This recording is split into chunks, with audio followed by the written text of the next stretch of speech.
My name is José Moya. I'm the director of the Institute of Latin American Studies here at Columbia University.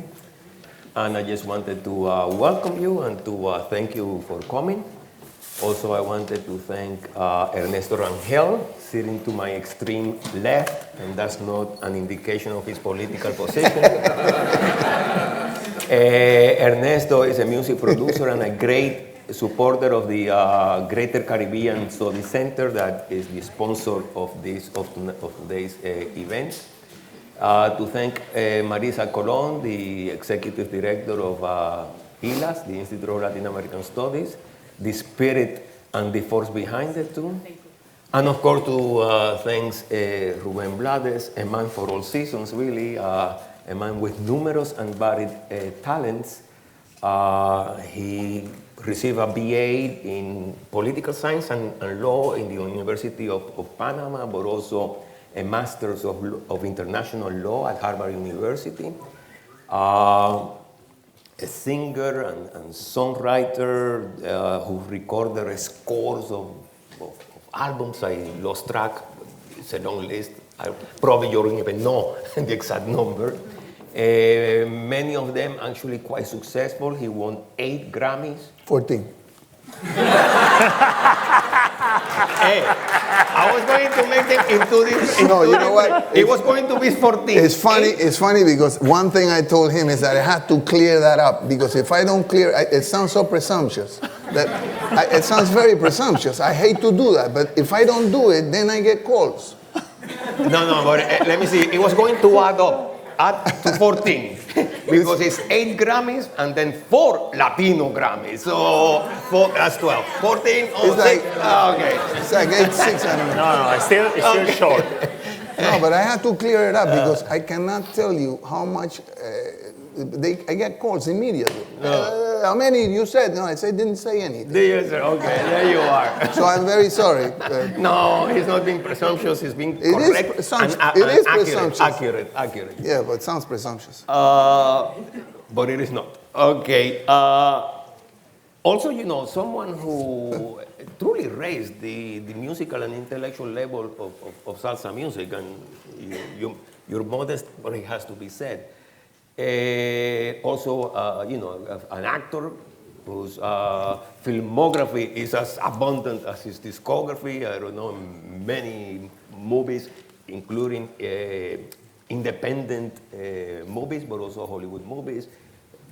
They were nominated for Emmys also, I have to do one plug.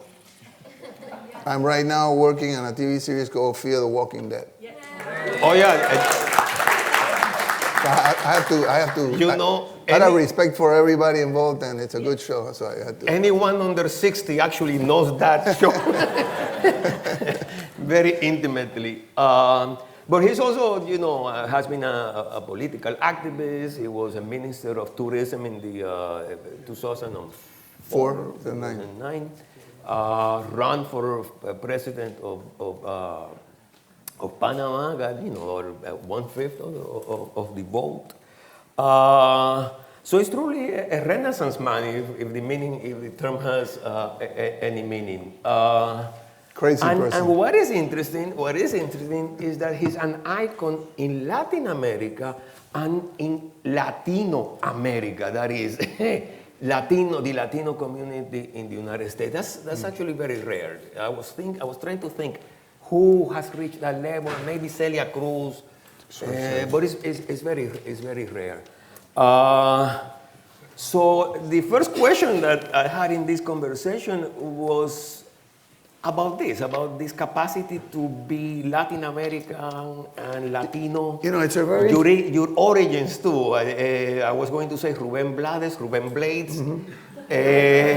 No, but it's a very good, valid, it's a great way to start. First of all, my last name is Blades because my grandfather was born in the West Indies and his name was Rubén Blades. We have many people in Panama whose last names are Anglophone, or English. From people imagine the United States. We also have people from England.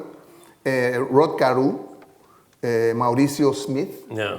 Roberto Kelly, Eduardo Blades. Yeah, but most of those people were the descendants of Afro-Caribbeans. Well, everybody is black came. in Central America, in the Caribbean, please. You know, I have, when I perform, I always, I always said everybody has a black person inside of them. Here in this room, I don't care how white you think you are. We call them suspicious whites. Okay. They come from the Caribbean, and I laugh. I mean, and it's also ridiculous to start arguing how much black or indigenous or Chinese you have. That's so stupid. Yeah, no, so my question pointless. was this ancestor part of those West Indians who came to work in the Panama ideally, Canal? ideally, I thought my grandfather was, in my mind, my romantic notion of my grandfather was that he came from Barbados, and because he talked like this, And I thought he came from Barbados, and he was a black man working in the canal, and then my father and my grandfather had a problem, and they didn't speak to each other for a long time. So I only got to see him once. He came to the house and stayed with us for 2 weeks. And he was pretty white, I have to say. I was kind of disappointed. His eyes were, that doesn't mean he was white. But he was an accountant. So, my whole notion of the guy with the axe, building the Panama Canal. But he was a very nice man. But it's Blades. So when I noticed in Panama, that was never an issue. And when I was in school, everybody called me Rubén Blades. Hey, Blade. As a matter of fact, in school, nobody called me by my first name. Now that I think about it. Hey, Blade. We call each other by the last names. Hey, Blade. So when I became more known, then it became an issue. Because then some people thought that I was trying to become a North American by saying Blades, when it really was Blades. Because coming from Panama, it has to be Blades. But then, in Panama, and I'm one of the people who does this, if you, for instance, Big Vaporub. Yeah. That's true throughout the Caribbean, actually. You don't say Vicks Vapor Rub. So if I go to a store and Big Vaporub, they look at me like, what? That's Vicks Vapor Rub. Otro, Tide, the soap. Tide, Tide. You don't go to a supermarket in Panama. ¿Me podría dar Tide, por favor? Tide. Tide. Sí, está aquí. So Blades. It wasn't a problem for me. I don't care about that. What I do care is when people try to make me say something that is not correct. And so I made it, lo aclaro solamente, I just make it clear. But personally, Blades or Blades, not going to make a difference. What I do insist in is Rubén. Okay. With the accent and the E, not like the sandwich. Okay. Rubén. No, Rubén with the... But also, you're a first generation Panamanian, so to speak, right? You're of Cuban and My Colombian. family came from all over the place. My grandfather was born in Louisiana on my mother's side. My grandmother on my mother's side was born in Galicia, Orense. On my father's side, my grandfather was born in St. Lucia, and then my mother was, my grandmother, my father's mother, was born in, she was Colombian, born in the Departamento de Panama in Colombia, when Panama joined Colombia, a very bad mistake, but we did it at the time. We were all so enthusiastic about Bolivar and what he was proposing. And so my family comes from all over the place. And if you go to the great-grandfathers, great-grandparents, it's even more complex. Because my grandfather, he married several times. And he had a lot of children. With my grandmother, he had 11. And before that, he had like 12 with somebody else. It was like, no TV. It was interesting. But my family comes from all over the place. This was quite a... And then you ended up, the first time that you came to the U.S. was to Miami, 74, or what? No, first time I traveled to the United States, I actually, you know what? You're right. I forgot about that. My mother was kind of concerned about me because of what was going on at the time politically. Torrijos. No, even before that. Torrijos comes in 68. 68, The military coup is in 68. But before that, there was stuff happening. Cerro Tute in Panama was in 1964, 63. With the riots, Cerro Tute was 62. The riots against the Sonians and the Canal Zone was in 64. So, you know, there was this opportunity to go to it was some kind of vacation or something. I come from a family where we saved everything. To this day, I still do that. You know, we didn't have like the capacity for like luxuries. Never knew I was poor because we never thought of us as poor. Everybody around us was the same, and we didn't need things. We didn't want things we didn't need. In those days, you dealt with what you had, and if you want to buy something, you saved, and then you bought it. And and that's the way it was. So, but the idea of a vacation, my mother died without a vacation. So the idea of vacations in our neighborhood was like, so-and-so went on a holiday. Really? Where? Did he die? But she wanted to get me out, so she sent me to Miami in some strange package of one of those trips. Weird. I was sharing the room with like 9 people, and it was horrible. And This is when? This is like 1966 or something like that. Oh, that's really early. 66, 67, something like that. But I only stayed there for like 10 days or whatever it is, then came back. And then I went back in 69 because when the military coup occurred, they closed the university for a whole year. And it's, again, I'm so sorry about time because there's so many things. I can tell you something that sounds very simple. The guy came in 69, but if I don't explain how that happened, then it makes no sense. I ended up coming because not just my mother would rather risk that I would not continue studying law. I was already in law school, but the military closed the university, and the first faculty they closed was the law faculty. So now my mother says, well, this guy is idle now. God knows what he's going to come up with or do. So why don't you go to New York, Rubencito? You like music. And I look at her like, really? And you're not afraid that I can stay? No, but now the university is closed. So in those days I had a brother. My brother worked in Pan American Airlines, which no longer exists. And if you had relatives that work in Pan American, you can travel very cheaply. Yeah. So the plane ticket was like $20. So Miguelito Valdez, who was a wonderful singer, Miguelito Valdez gave me a name because he was a friend with my mother. My mother was a singer, better singer I'll ever be. And to play piano, she knew Miguelito. So Miguelito gave me a letter, so I went to the Paramount Hotel, 46th Street on Broadway, to give it to a guy who was the manager of the thing, was a Hindu person, which I came over with that thing, and that's how I ended up getting a nice hotel. I mean, I don't know, it was scandalous, $20 a night. I couldn't believe it. It was so expensive. It was crazy.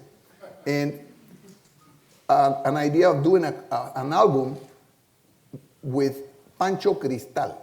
Pancho Cristal was one of the most important producers of the time. He produced with Teddy Rig a lot of the Joe Cuba albums. He produced a lot of the Richie Ray records.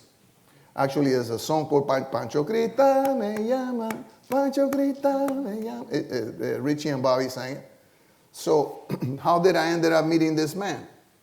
When I was in law school, the first year, I was still working with a group there occasionally called Los Salvajes del Ritmo. So, yeah. So the Rhythm Savages. Yeah, hated that, but what are you going to do? I hated that and the uniform. So one day I'm playing, and one of my teachers was in there, Narciso Garay. He was in this house, in this party. It was a weekend. He saw me, and he stood in front of me the whole night. If he wanted to drink, somebody would get him the drink, and he would take it, and he would just stare at me, and I knew I was in trouble.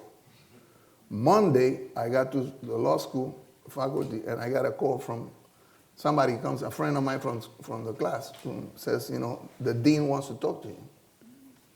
And I thought, the dean doesn't even know I exist. He said, they are looking for you right now. And I said, well, I had to climb stairs. So I said, you're coming with me. So we both climbed the stairs and said, this is a joke. And it wasn't a joke. And he sat me in the room, in his office. I was a chair, and he was on the other side. And he looked at me, and he looked at me, and he said, are you going to be a lawyer or a musician? And I said, I'm going to be a lawyer. And he looked at me, and he said, are you going to be a lawyer or a musician? I'm going to be a lawyer. He says, well, you cannot be singing with bands on the weekends or any time because that makes the faculty look bad. It looks like we are not serious enough, and you should be studying or preparing yourself, not doing this. I said, this is why I can get some of the money. The university was free at the time, but the books were very expensive. And I said, you cannot be a musician and continue to come here. So I quit. I quit music, right there and then. So a friend of mine calls me. We're still in the story of Pancho Cristal. A friend of mine calls me and says that he's going to record in Panama. We didn't have a record studio in Panama. Discos Ismeños was the first recording studio ever in Panama. And they had put all the microphones and all the things, and nobody knew if they worked or not. So you had to record to find out if everything was kosher. So they called Bush. He had a band called Bush y los Magníficos.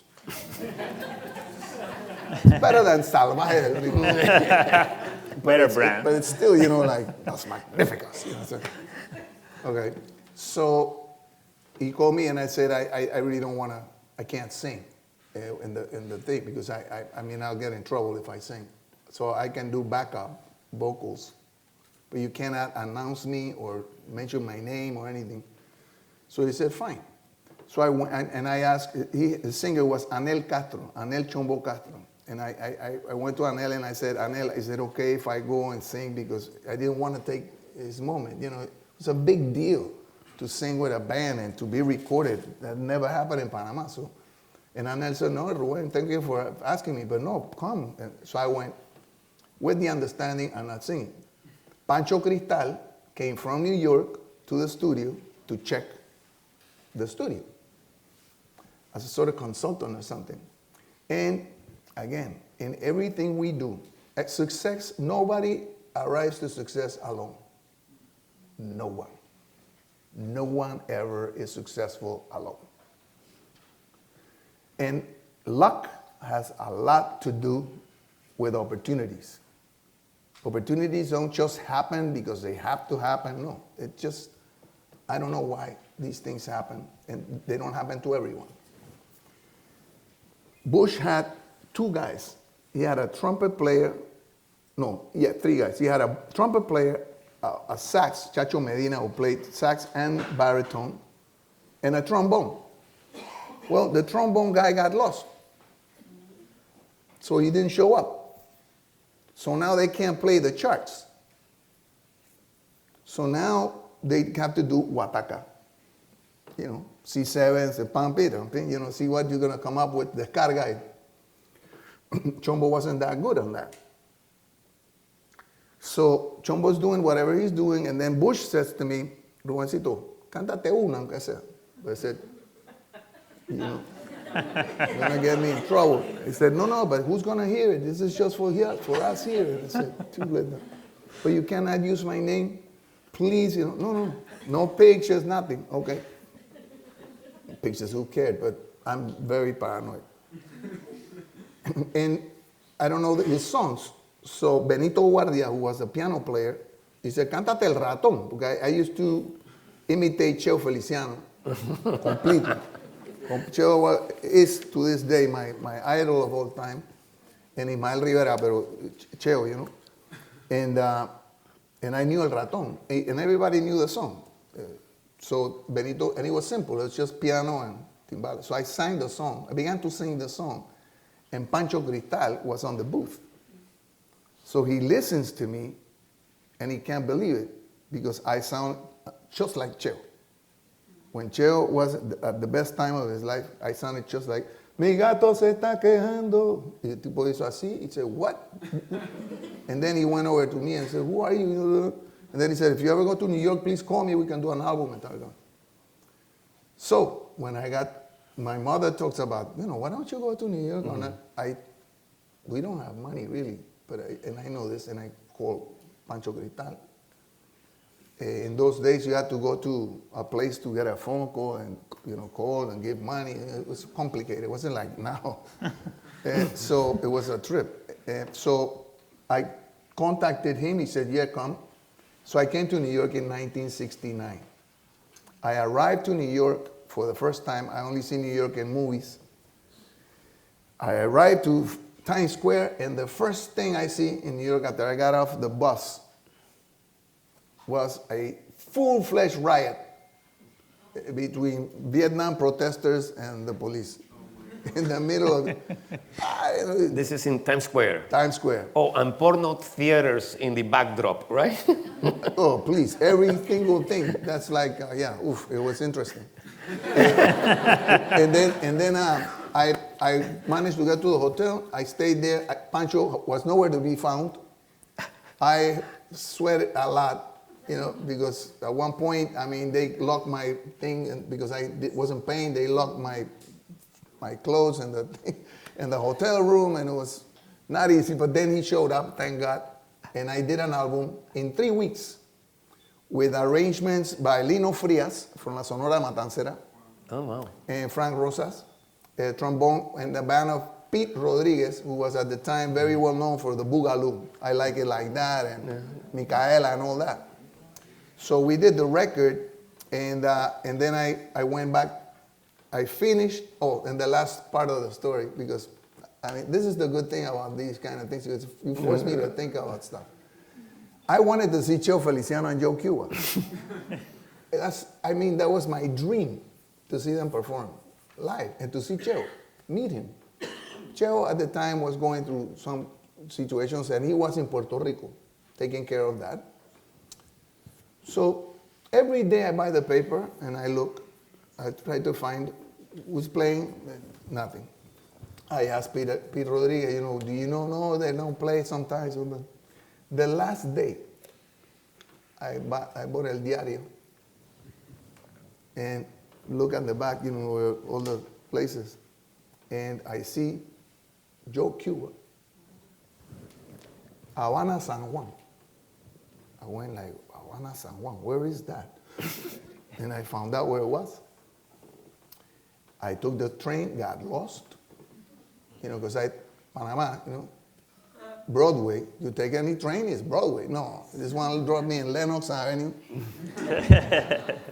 So, no idea where I was. I had to walk all the way down trying to find Broadway, found it.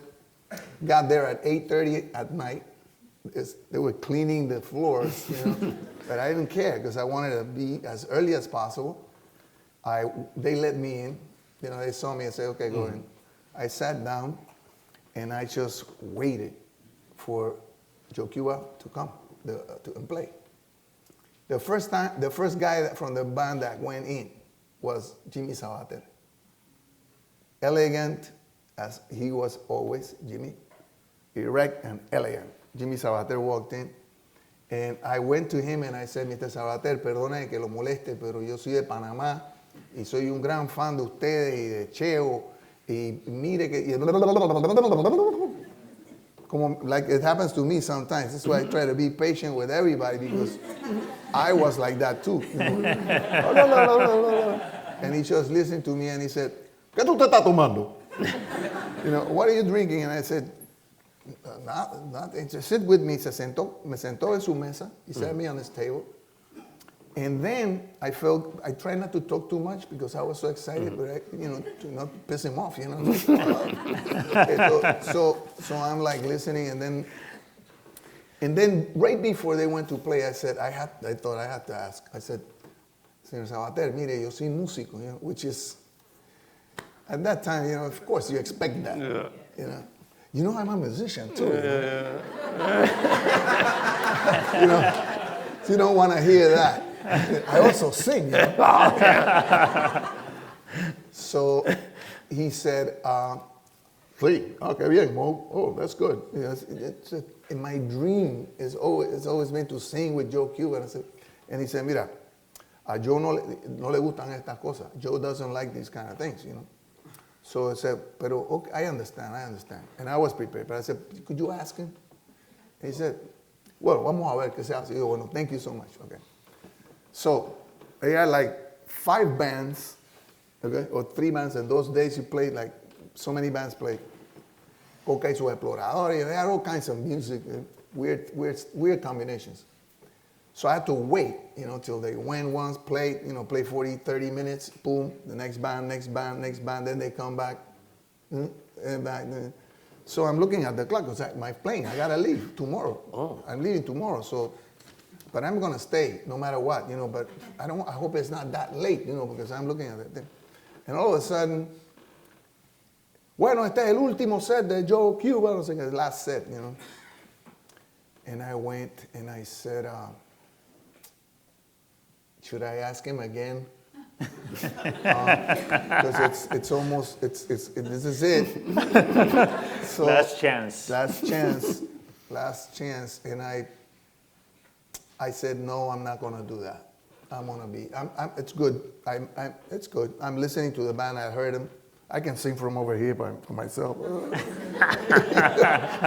And leave the man alone. He's been gracious enough now. I'm not going to bother him anymore. So I'm just sitting, and I'm looking at Jimmy. In that moment, I saw Jimmy Sabater. God bless him, because him and Joe are both in the other neighborhood. Se fueron para el otro barrio. And I saw Jimmy. Jimmy's in the center, and Joe is playing to his right. He turned to Joe and said something. And where I was, I thought, he just asked him. Joe, why don't you give this kid a chance? It's 4 o'clock. Everybody's gone. So, and I don't know if he asked that, but I think he did, because then Joe went like.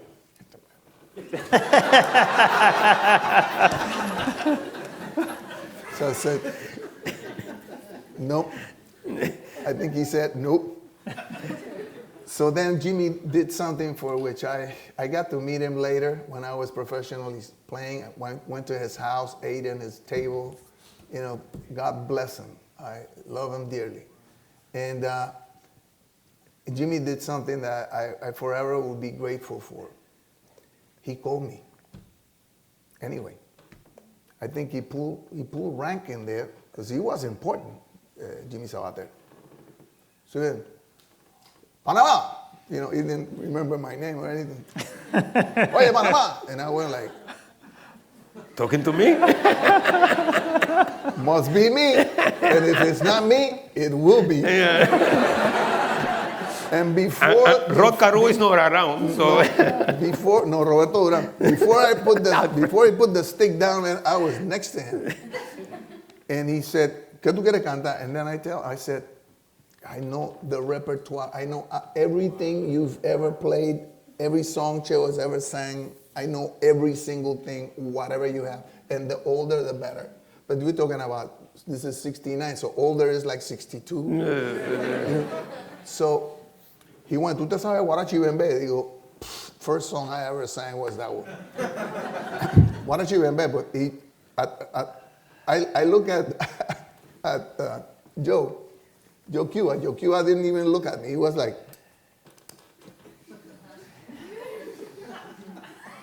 So I said, and Jimmy, nothing. Jimmy, they're both very professional. No bad looks, nothing, no scenes, but I know, he didn't quite like that. So the thing starts, bam, bam, bam, bing, bam, bam, bam, ba-da.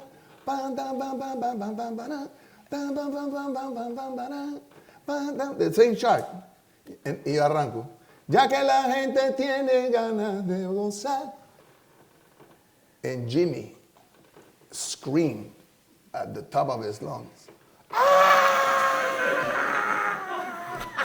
I started to laugh. The people that were in the place got up and ran to the stage because they thought it was Cheo. They thought Cheo was back. And I sang the whole song. And Joe Cuba was playing and just watching me and smiling, you know. And Jimmy he ran out of cheek, you know.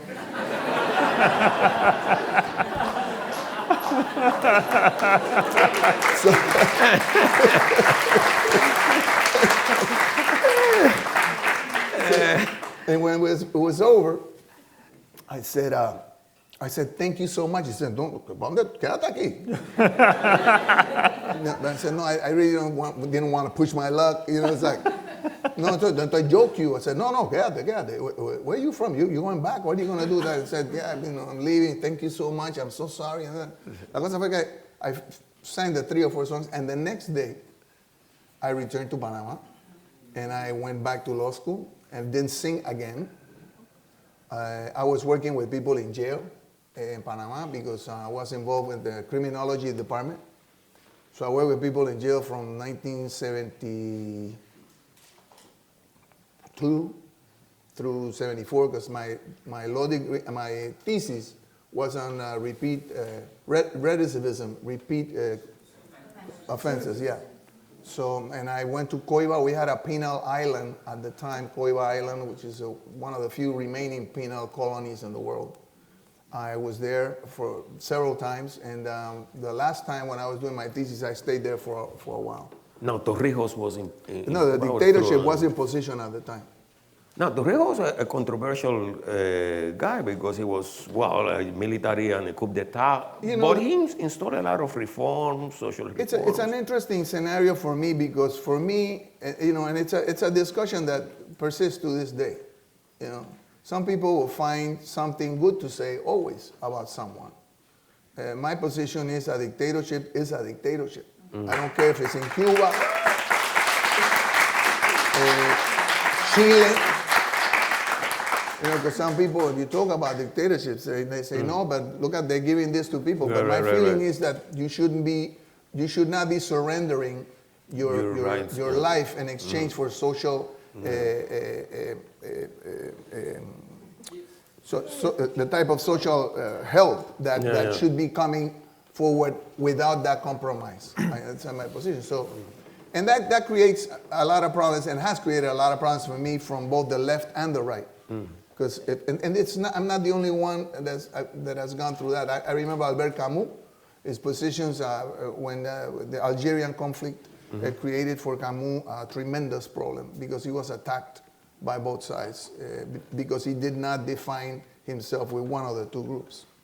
And it can be very difficult. And he was Algerian born, so on top of that, Camus had been born in Algeria. Well, the thing is, like I was telling Rangel, my first album that I did that time, there was a song called Juan González. See, very early on, I decided that I was going to write about social issues. And I was very influenced by a group from Brazil at the time, 1962, a group called Jongo Trio. Jongo Trio is Jongo, Jongo.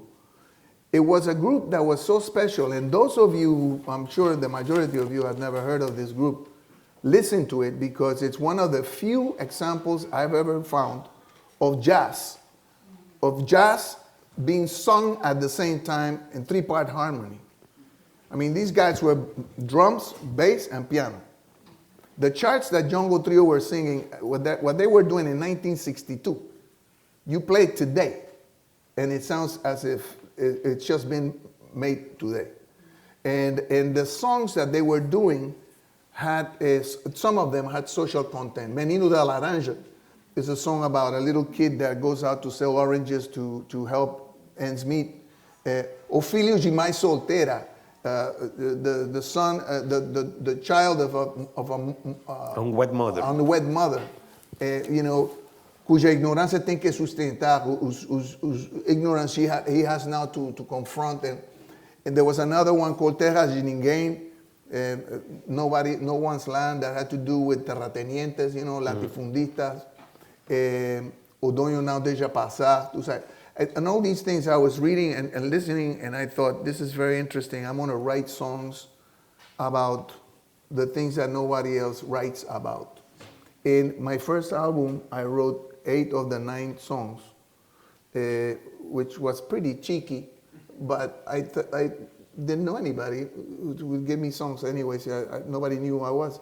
So I wrote my own material, and one of the songs I was telling Rangel that it was called Juan González. And the song at the time, when the song came out in America, the only countries that did not have dictatorships were Canada, United States, Mexico, Costa Rica,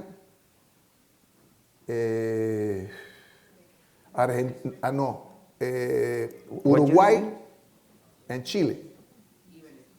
Venezuela was coming out of a dictatorship of Pérez Jiménez. Colombia was coming out of the dictatorship of Rosa Pinilla, that in a way also was accelerated by Gabriel Gabo when he wrote that chronicle of El Diario de un Náufrago, which helped consolidate the feeling against the dictatorship at the time. So Rubén, what was the role of the songs that you wrote at that time? Now that you talk about dictatorship, that you were really in front of that. What do you think? I mean, you talk about, you explained me before this, about Padre Antonio and what happened in Uruguay. The thing is, it wasn't an easy thing, and I don't want to claim that I was the only one doing that, because I was not. There were other people doing this as well. Chico Buarque in Brazil. Chico Buarque, Caetano Veloso, Gilberto Gil, Georgie Ben, Edu Lobo. There were people doing this before, but most of them were in Brazil. And the one thing that I made very clear was that I wasn't going to be involved in ideology. I was not going to write from the point of view of ideology. I was just going to write from a point of view of facts and the way that I understood things to be, but not from an ideological point of view. But still, that created problems. And that's why the first song that I wrote, Juan González, at that time, like I said, he had 13 or 15 dictatorships at the time. You don't write a song about a guerrilla guy who's been killed by the army, the dictatorship, you know. So nobody played that anywhere. The only place that they played that was in Panama. It was a dictatorship. And I found out this by accident. The guy who collected the money from the machines, or los traganíqueles, what do you call that? Coins. Jukebox. Jukeboxes. The guy who collected the money from the jukeboxes, I knew. So he came one day. I didn't know that was what he did for a living. He came over one day and said, "Oh my God, your record is a hit in the Clase y Tropa." And I thought he was kidding me. You know, the military really loved your album. I said, your song. He said, "No, I'm not kidding." I said, "What song?" He said, "Juan González." I go, "Really?" He says, "Yes." And I said, "How do you know that?" He knew because that's the song that had the most nickels. So they kept playing. I said, "But how can that be? The song is about a guerrilla guy who's been killed by the dictatorship." He says, "They only like one line in that song." And I said, "How do you know this?" He said, "Because I stayed. I was wondering too." And I said, every time that the line comes out that says, the song says, "La patrulla ha llegado al pueblo con la noticia que acabaron con Juan González el guerrillero, que por fin el león de la sierra reposa muerto. La guerrilla murió con él", grita un sargento. That line, everybody goes, "Yeah!" Oh. So they put the song over and over and over just to hear that one line. And I said, wow. At the beginning of the song, I said, I was sure that I was going to get arrested somewhere. And I wrote, I said, well, what can I do with this? I wrote, "La historia," this is the way the song begins. Before that, I said, la historia que van a escuchar está basada en hechos ficticios. Cualquier semejanza con personas vivas o muertas es pura coincidencia. Like in movies, yeah. So when they come for me, I said, but no, this is fiction. Didn't you hear what I'm saying? I'm explaining myself from the you know. So anyway, One of the most shocking stories that you told us last night on the a friend of a musician Venezuelan was a concert that you held in Montevideo, where you was the first time that you played Padre Antonio, correct? Mm-hmm. And it was shocking for me. I don't know if you want to share with the people. I couldn't play in New York City at the time. After I left Willie Colon, we worked with Willie Colon, which is an excellent musician, excellent producer, and allowed me to record things that I felt should be recorded. Willie understood that he really had a sense. In New York. In New York. He had a Pan-American sense. It was not easy for me to get with Willie Colon in the band because I was replacing an irreplaceable person called Héctor Lavoe. No. So you know, it was touching at the beginning for me to be in the band. But Héctor had the band and he was doing well, and I wrote a song for him, El Cantante, which he recorded. It was a wonderful, hit for Héctor. So thank you. So, but when I left Willie Colon, when I left the band, I could not get jobs in New York because I tried to create a union. I tried to create a union for musicians here, and it was not, the club owners didn't like that, the managers didn't like that, nobody in the establishment liked that. So when I left Willie, they said, you don't work here anymore, you know. So that's one of the reasons why I created. This is when? This is 1982, 83. This is why I created Seis del Solar. Seis del Solar was a small group. I could travel with 6 people. We had been together active in trying to get the union. Rafi Rizari, who's one of the best musicians I know, Ocar Hernandez, and all these guys. So we all had a meeting, and I said how much you want to make, and you know everything's going to be transparent and such and that. But then we couldn't get jobs. The only person that was hiring us to play in a club in the Bronx was David Maldonado and Juan Toro. They gave us gigs every so often. So somebody called Daniel Greenbank from Argentina heard of me. Not of Seis del Solar because we still hadn't recorded. But again, luck. Las Malvinas happens, the Falkland War. It was a shock for the Argentinians to be fighting with the English because Argentina always felt there was a tremendous sympathy towards England. So when the conflict occurred, the songs in English from the radio stations began to be phased out. So they needed now songs in Spanish. So what are we going to play? Oh, well, let's play that thing with the drum that they do over there. I don't know. So then they started to listen to, they didn't dance salsa or anything, but they heard Pedro Navaja and they loved it. They loved that story. And they were like, oh, this is una crónica, che, esto es una crónica, esto es un libro. So they took it and they started playing it, and everybody loved it. So all of a sudden, everybody knows who I am. I don't have no idea. That was the first story with a character. Yeah, and a long one. And I didn't know that they liked it. So all of a sudden, Daniel Greenback, who was a rock and roll promoter, a hippie if there ever was one, and he took us to Argentina, the whole band. We were just making the record, Buscando América. It had not been released yet. One of the songs is El Padre Antonio del Monaguillo Andrés, which is loosely based on what was happening in Salvador.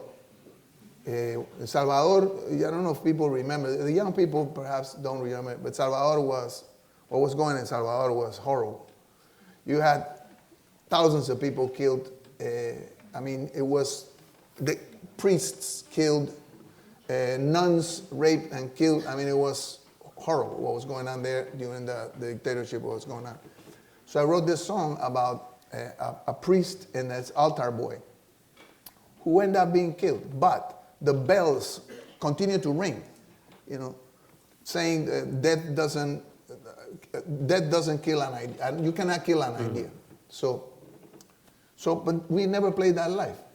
So we went over to Argentina with Daniel Greenback, and we played, and I thought nobody was going to be in the show.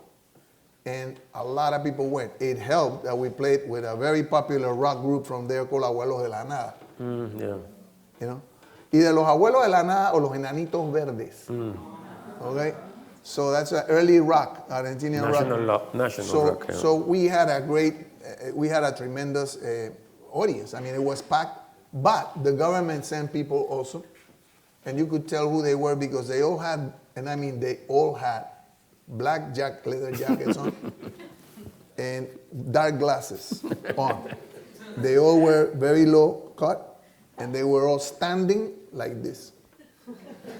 It would be one and they had a camera. They were filming the whole thing. And what I said, it was one over here, one over here, one over there. But nothing happened. We played Padre Antonio, and that place almost fell. The people, when they came to Suenan las Campanas, and I thought they're going to lose the election. They're going out. Alfonsín is going to win. Yeah. This is 1983. 83, yeah. And Alfonsín from the radical part of the Peronismo was running. So, okay, the next day, and also I remember at this point the dictatorship is weakened because of what happened in La Malvinas. Claro. So they were weakened. We went to Uruguay. In Uruguay, the Tupamaro movement had been suppressed, and the dictatorship was not only strong, but they were looking at what was going on in Argentina saying, that's not going to happen here. So we had a curfew when we went to perform. There was a national curfew. So we went to play, and instead of playing in the evening, we were playing in the afternoon. And we played in El Gimnasio Peñarol in Montevideo. So we went in, and it was cold. I remember it was so cold. I had a beard. Nobody knew who I was. They never seen me before. So I remember that I was so cold that I said to one of the guys who worked in the thing, can I borrow your jacket? And he had a jacket, like a jacket. So I took it, I put it on, and I came out. And I never liked the thing, and now! I don't like that at all. I don't like that. I don't like it. And then, so I just like to come out and do, but sometimes the MCs, you don't want to take their job away also. So they feel very upset. It's okay. So I said, don't make it so loud. Here it is. And then, but that time, nothing. There was nobody. Nobody. So I went out with the jacket. It was, I never forget that. It was a light blue jacket. So like the color of the flag. With white stripes or something. So I came out, I went to the microphone, I went, hello, hello, hello. And then I turned around and we started to play. And the audience were like, oh, because they thought I was a technician. So that the star would come out, with all the fanfare and all that. So I started to play, and then going back to this long introduction, but I had to tell you this thing, so you set up the thing. We played El Padre Antonio. And I said, this is a song that from an album that we're recording now called Buscando, in Spanish, Buscando América. Es una canción, El Padre Antonio de Monaguillo Andrés. There were about 3,000 people in the place. When we finished the song, it was like now. There wasn't a sound. 3,000 people silent like this. You finish. The band, that had never happened to us. Even when we played bad. Somebody would go, you suck, and say something. Dead silence. and we were like this. And I remember Oscar Hernandez, the piano player, saying, Rubén, ¿qué pasó? Digo, yo no sé, pero vamos a tocar rápido. Man. Let's play. Let's get to the next one now, right away. And we played, and we went home, and we never knew what happened until I was doing a movie 15 years later, I think. I'm doing a film in Buenos Aires with Robert Duvall, who's a wonderful actor. Robert Duvall, you'll know him from Godfather and God knows how many things. The tango aficionado, too. Yeah. Well, in tango, the movie was called Assassination Tango. We were always talking about working together. So I'm in Buenos Aires with Robert calls me, let's do a movie. And I said, sure, please. And we went over there. He directed the movie, he wrote it, and so we're over there. And I was off that day, and I was looking at the paper, and I see Jaime Ross, who's an excellent musician from Uruguay, candombe. If you don't know who Jaime Ross is, find his music, wonderful music. And Fatoruso and all those guys were there at the time. And then Jaime is playing in Buenos Aires. I record a song of him called Amándote, which I love, and I never met him. So I went over, bought my ticket, and went to the show. And before I went in, I went to say hello, because I never met him. And I went in, and he had never met me. So we spoke, and he couldn't believe it was me. He thought it was a joke. And then I said, no, I thought, Rubén, what do you need? So one of the musicians says, I saw you when you performed that time with Celia Solar in Gimnasio Peñarol. And I said, you were there? And I said, yes. I said, do you remember what happened? He said, pretty much I remember the show. He said, do you remember that we played El Padre Antonio and nobody applauded? He said, oh yes, I remember that. How can I not remember that? And I said, did you not applaud because you were concerned that given the fact that there was a military dictatorship, if you applauded, that could have created a problem for you with the government? He said, no. And I thought, oi. So I said, well, why didn't you applaud?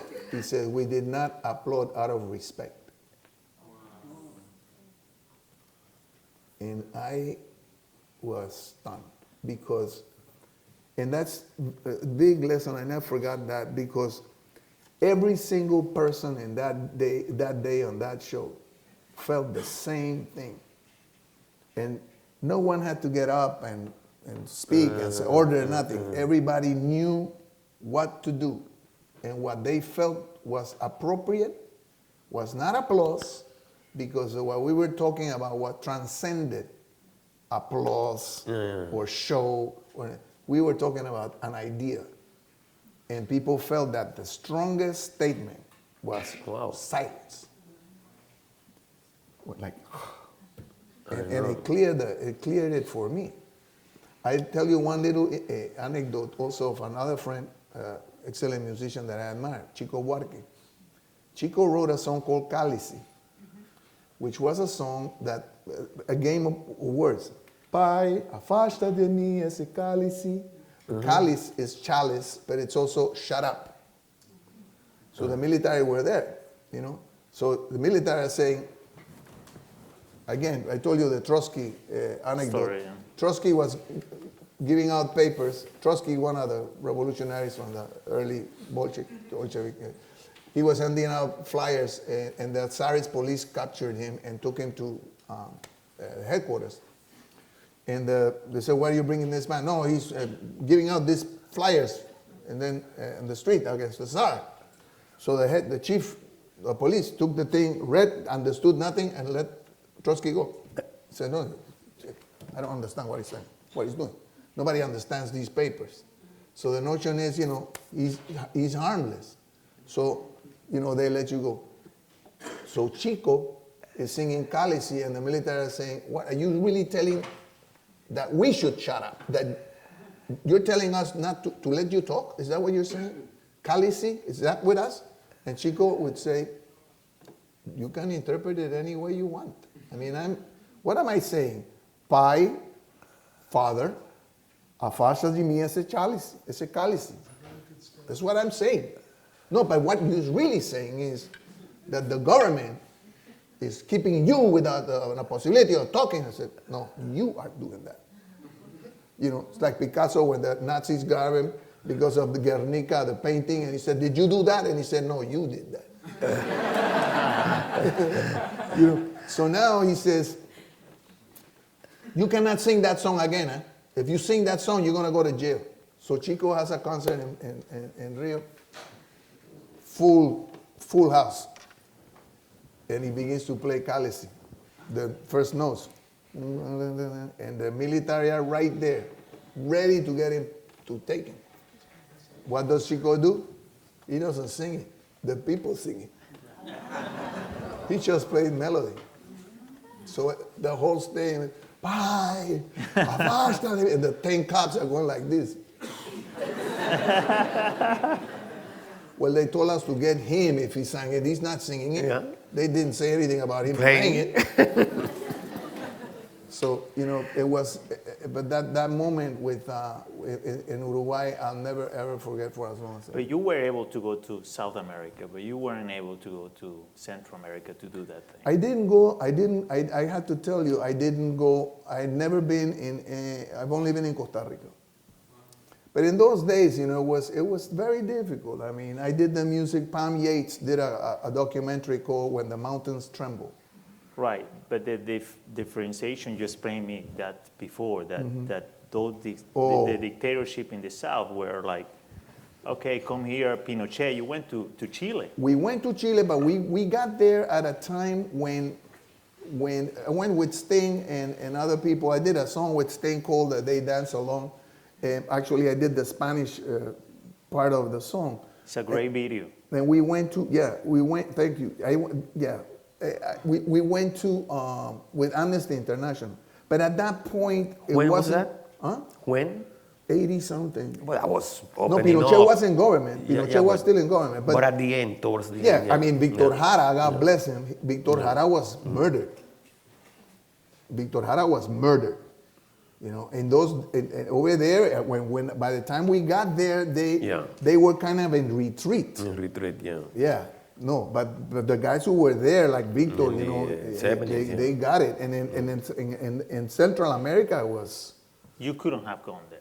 That's my no, point. No way. No, I would have been dead. I would have totally been dead. I mean, absolutely, yeah. No, forget it. My stuff was Victor. I never saw anything that Victor wrote that could be construed as something, you know, ideologically directed to topple a government. They just wanted to set an example.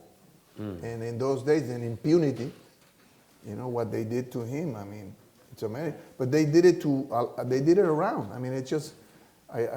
Nothing to me. I mean, my problems came from other sources. You know, I would be the airports. They take you out of the line when you were coming back. They make you lose a flight. You know, they search you. You know, they don't play you on the radio. Mm-hmm. You know, I didn't get played for years here in the radio, because for exiles in Cuba, exiles, I was an apologist of the left. So. You know, I think that situation changed. I mean, I think so. But at those days, it was the 70s and 80s. It was very politicized. I mean, the idea that somebody would talk about the lifting of the embargo, or the idea that somebody would talk or say anything that in any way challenged the narrative of as it was established at the time, and they immediately put you on the label of subversive. You know, now Obama went, the Pope went. So the second time that the Pope goes, two popes. I will not go. On the other hand, I won't because I don't approve of the without stridency, without standing in front of a box and saying, I understand what the situation is. I personally do not approve of certain things, and I'm not going to be involved in any kind of situation that I don't fully feel comfortable with. So, and everybody knows this. I mean, I've made it public. I made my position clear without stridency, without going me to the extremes, insults and stupid positions. You know, I went with facts. This is the situation. This is what I think. Everybody there knows it. The leadership knows it because I made it clear to them. So, you know, I wish to God one day I can go. Could you run for president here? No. That sounds like it will be so much so welcome. A lot of interesting things are happening here. Interesting is a mild way of putting it. No, but let me tell you, see, everybody right now is very taken with the Trump situation. That was the I question. don't find that as interesting or as surprising as having a Jewish socialist running for president. Yeah. That to me is really change. You know, the other, I mean, and not only running as a token thing, but with a shot and being supported and with an argument. I think that's fantastic. You know, the other guy, I mean, he's been that way. Why are people surprised? I don't know why are people surprised. I am surprised that it lasted this long. Right. Well, my question for you is, you are. I mean, I was with my family in a cab yesterday, and I was talking about this, and the guy who was driving said, "Rubén Blades, I want to go." I mean, you are somebody that. I bet he's not here. He is around. He's around here for sure. You know, it's like people tell me, like, "Oh, Rubén, we love you." I said, "Yeah, that's because you don't live with me." You know. But as a Hispanic, that people really know who you are in the city, what do you think is what represents us for us, Trump, the way that he expressed as an immigrant that we are here in this country? I don't really believe anything he says. Right. You know, I think that. You don't take it personal. A long time ago, I learned not to have arguments with drunks.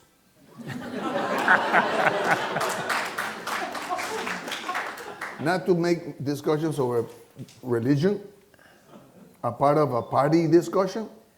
And in general, I listen to people, and it's not what you talk, it's what you do. So I'm waiting to see what he's going to do. He can talk a storm. He is painting himself in a corner. You know, the problem is his party right now. What are they going to do with him? They, in a way, created this Frankenstein kind of guy, which he is not. He is very smart. He's smarter than anyone gave him credit before. I didn't think he was serious. And I don't know if this is something that dragged in, and then all of a sudden it became sensible. I have no idea. But he bought his own electricity. So, you know, the whole thing about Frankenstein is he needed a professor with a lab to go like this, and he's alive and stuff. This guy, he has the lab, you know, he puts his own juice and he goes wherever the hell he wants. And the problem with the party is that they can't control the monster. Right. That's the whole thing. And then you had to choose between him and the unmentionable one. You have to choose between these two. Whoa. You know, so, but I'm saying it's interesting to me to find, and this has been, and this happened before, there's a tremendous change going on right now, I find, in the world. In this particular country, if you had asked me in 1960, I graduated 66, 67 from high school, what do you think will happen first in your lifetime? Will we get to Mars, or will we see a black man president of the United States? Mars. Never mind Mars, Jupiter. I was wrong, and I'm glad I lived to see that. But look what's happening in this one. You have a woman running for president. That is tremendous. You have Bernie Sanders running for president. That is incredible. That is tremendous. And not just running as a token. No. He is running, and he has backing. I mean, especially from the younger part of society. People are tired of the same narrative, the same story, the same thing. They're looking for something else. And then you have Mr. Trump, who is being Mr. Trump. I mean, I can't wait to see the White House with a big thing that says Trump House. Bill gold letters like this big. And so, but I'm saying, hey, that's going to be interesting to see what happens now. Yeah. But your question? My question was about How do I see him? how do you see him as a I really don't know if he's going to, if he's serious about all the stuff he's talking about. Like, first of all, it's not feasible to deport 11 million people. It's not feasible to build an $81 billion wall. I mean, these are crazy things. I mean, I don't think he is crazy. I think he says it, and it gets an applause, and the applause translates itself into some support of votes and whatnot. When it comes now to go out to the street, he can't come up with that kind of stuff because I don't think people are going to respond to that. Our problem, and this brings me to something I was saying before. Look, one thing is to be Latin American, and another one is to be born in the United States from parents who came or are from Latin America. In that sense, we have to be very careful when we use the word Latino. I am a resident of the United States. I've been a legal resident of the United States since 1977.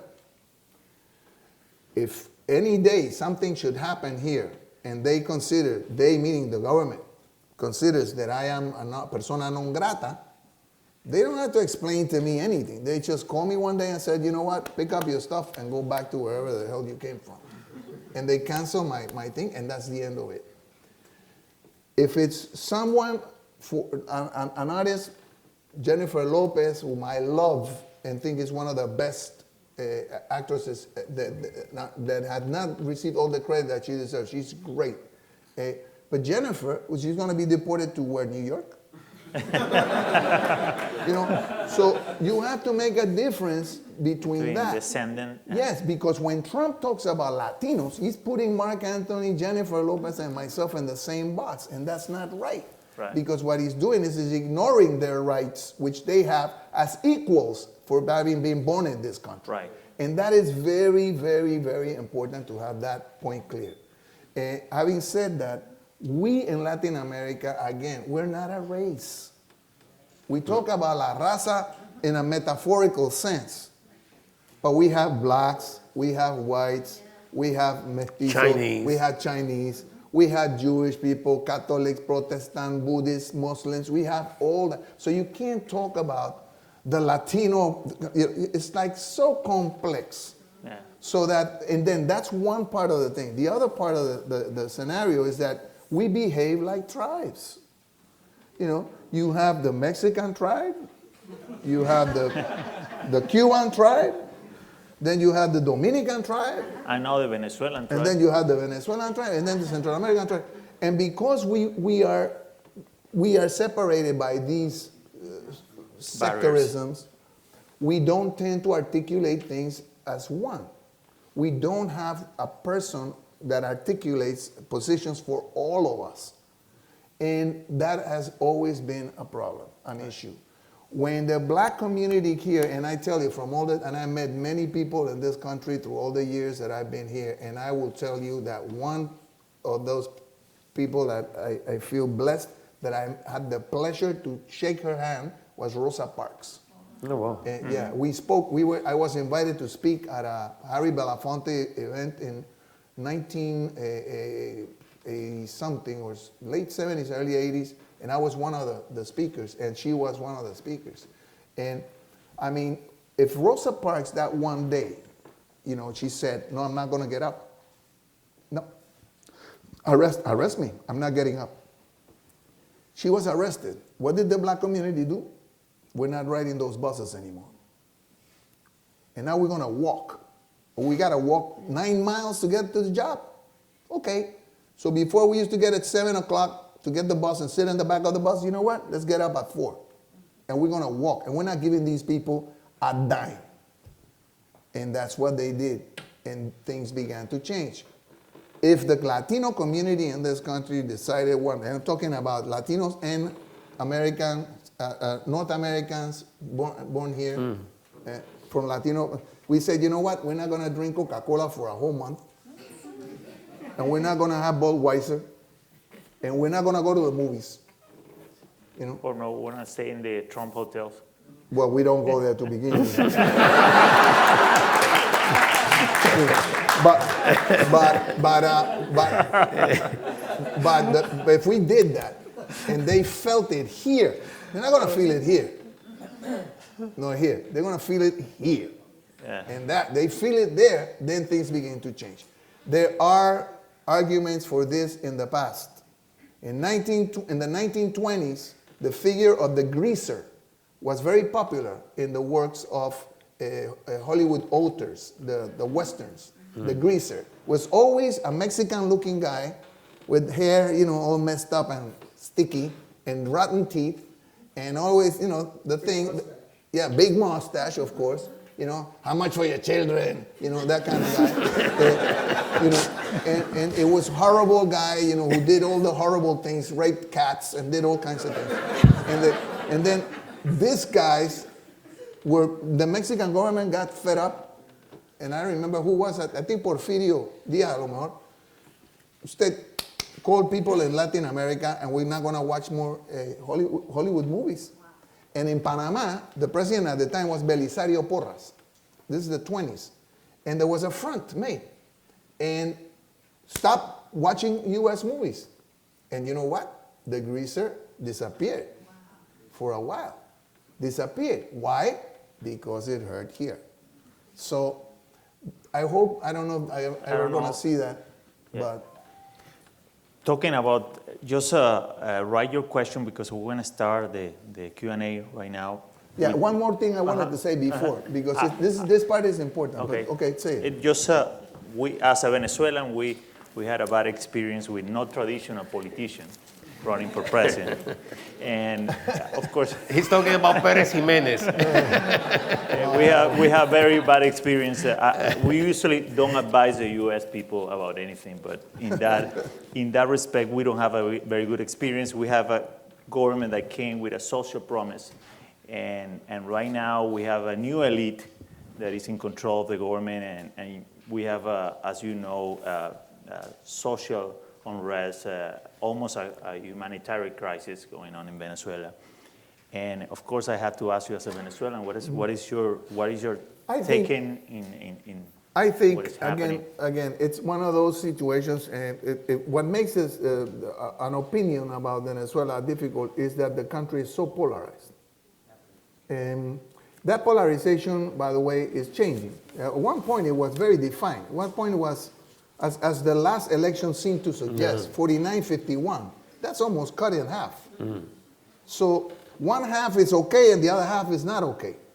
That is beginning to shrink. Yeah, the last election was different. Was different, and by now people are upset in general. But when you look at the background of how this whole thing began, you also have to make responsible the governments under democracy, Adeco and Copellano, who didn't do what they were supposed to do, and created the terreno, the possibility for what is happening today.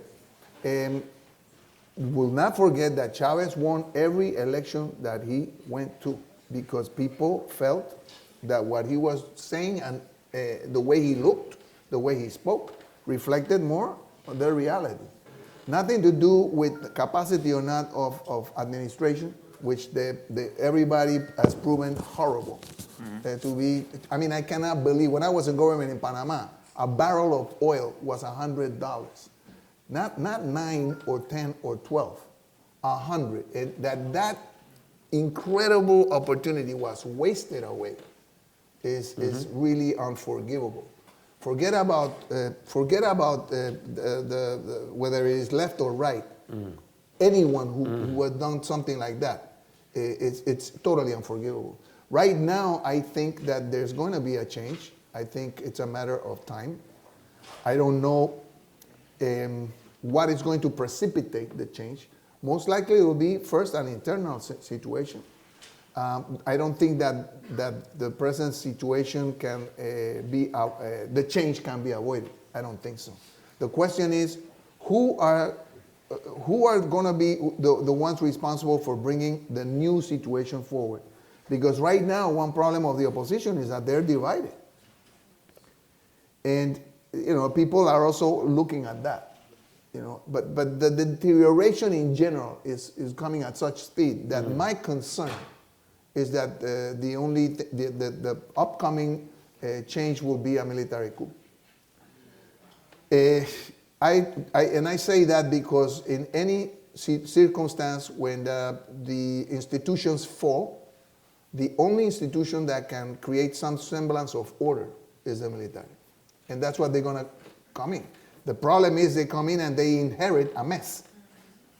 Right. So that is the one thing that I don't see that happening on a logical, but I didn't think Trump was going to be this far either. But I just wanted to tell you something that is very important before I forget. It's something that he mentioned before.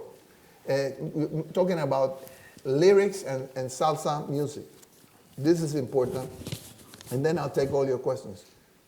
Many years ago, I've been lucky that I got to meet wonderful people and work with wonderful people and learn from them.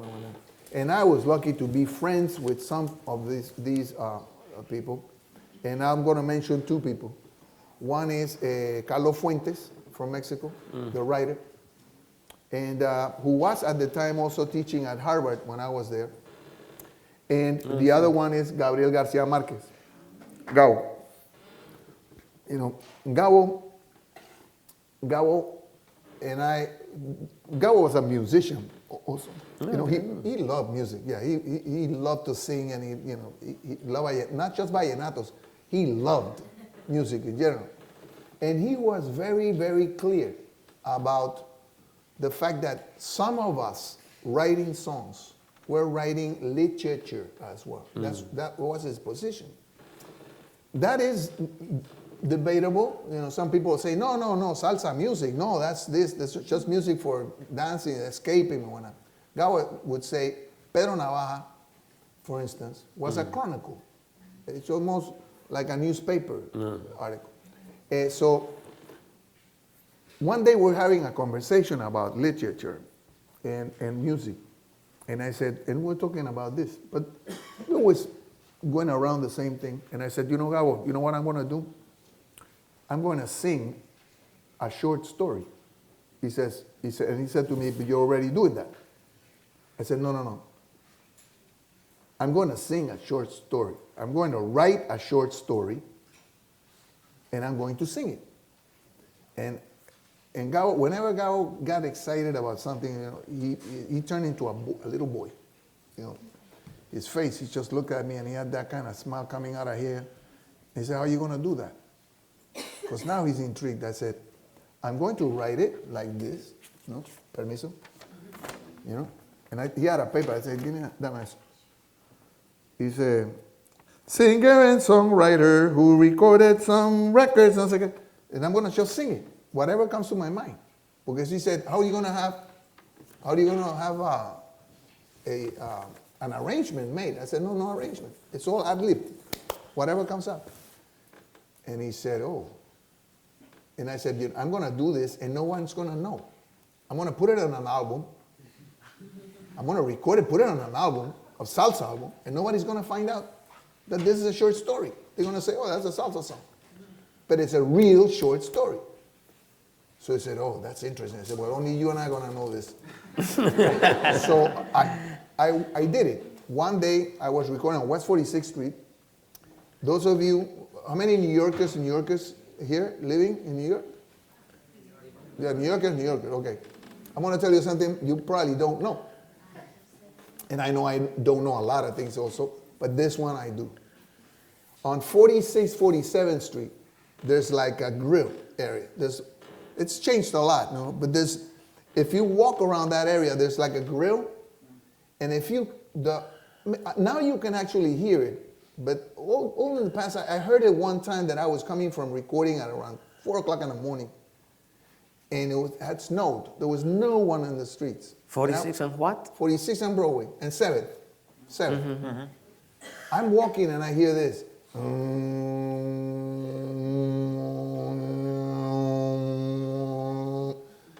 Like a didgeridoo almost, you know. And I go, what is that? Sound like a big generator or some kind. And I started to look where it was, and I noticed it was coming from below. So I look at where I was, and I couldn't see because of the snow. And then the next day I came. Before I went to the studio, I went back and I listened, and there it was. And I said, what is that? A Mongolian throat singer. That's what it sounds like. Yeah, you're right, yeah, exactly. But then I'm going like, no, but that's coming from below. And I went over to check, what was it? And nobody knew what I was talking about when I went to the subway downstairs. And the guy thinks I'm drunk or something. Yeah, you hear that sound out there? Gonna buy a ticket, sir? Or not, move. You know? So finally somebody says, no, you got to talk to, because I was insistent. I wanted to know. And they told me it is una escultura sonora. Wow. They said it's a sound sculpture done by some Danish person, artist. And the purpose of the sound sculpture is to blend itself with the sounds of New York, which is perhaps why when we walk by it, we don't pay attention to it. So, and it was very successful at that. So I came over and with a tape recorder, which I still own, by the way. You can't buy them, not in the internet. Every so often one shows up, a cassette player. I went over and I recorded it. And I took it to the studio and I asked John Fausti, the engineer, to do a loop. So he did the loop. And then I took the short story and I said, John, we're only doing this once. John, once. Okay, let's go. And I start to sing the short story. What you heard in the album, it's in Buscando America. What you heard in the album, it's only that one take. Because I felt it would have, if I had gone with not some kind of vanity about my voice and mistakes and then I would have defeated the purpose. The purpose was to have something done that moment, instantly, no tweaks, nothing. This is it. So I went, despiertas, no has podido dormir muy bien, te levantas, caminas y pisas uno de los charcos de orines que el nuevo perro ha dejado por toda la casa. It's called GDBD, GDBD. Gente despertando bajo dictadura. People awakening under dictatorships. So I read the whole short story and sang it, and nobody knew. When I went to Medellin 2 years ago to Gabriel Garcia Marquez Memorial, I told a story, and it was they were going to give an award to the best chronicle or the best newspaper. I don't remember exactly what it was. But they were all there, and then I said, I'm going to tell you a story about Gabriel Agao and I. And I told them the story, but before I played the song, I read the short story. And then I said, you heard it? Okay, this is what we did. And this is what I did, and then we played them the song.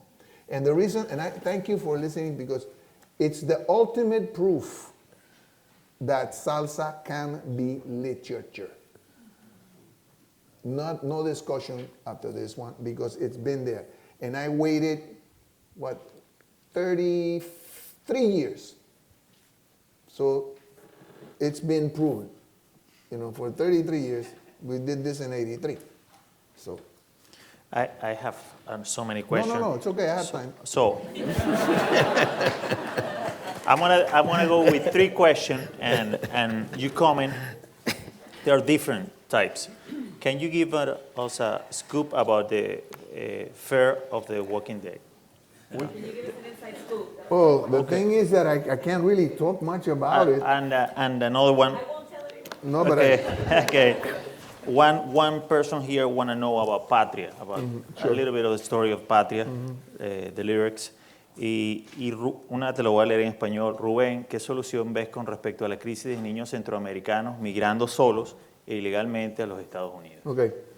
La primera, sobre la crisis de los niños migrando, digo, lo primero que tenemos que ver es cómo vamos a corregir las condiciones que hacen que esos niños tengan que emigrar. Eso es lo primero que tenemos que hacer. O sea, ¿cómo nosotros podemos crear unas condiciones que impidan que las madres tomen esas decisiones tan horrorosas? O sea, lo difícil que tiene que ser para una madre dejar que su hijo o su hija se les vaya de las manos con un extraño a otro país. Eso te da una idea del grado de desesperación que hay. Eso no es una decisión fácil para ningún padre. You know? It's very hard. The question is about what should we do with the immigration of children from Central America to the United States. I said the first thing we have to do is to address the conditions that create the need for these kids to leave. That's the thing we have to stop. That's what we have to look at. You know, and it's a concerted effort. It can be fixed. Everything can be fixed. I tell you because I was in government 5 years. This is the one thing I learned. You can fix things from government. But you need to have the support of the people, and you also need to change. We need to want to change. You know, but it is possible. It's not a dream. And in this case, I think international support will help with that. Yeah. Absolutely. Look what happened in Panama now with the Panama Papers. What did the president of Panama do? You know? And make no mistake, this was directed against Panama. This was not something that happened. They could have called it Mossack Fonseca Papers. Claro. That's what they should have called them. They didn't. They call them Panama Papers, very specifically, Pocoto. Why? Because I think they want the business to come to Nevada or to South Dakota or to Wyoming. You know, you took care of first Switzerland, now let's take care of Panama. And now the business is going to come over here. And in Nevada right now, you have more businesses in the same situation and condition. And there's no hacking, and nobody talks about who hacked. Isn't that funny? And then not all the information has been released. When you have the two biggest hackers in the world, the guy from Snowden and the other one, the first one, Hassan. When you have those two guys saying, something's wrong here about this hacking, you go, whoa, what is wrong? They release everything. The two of them release everything. These guys, no, they have not released everything.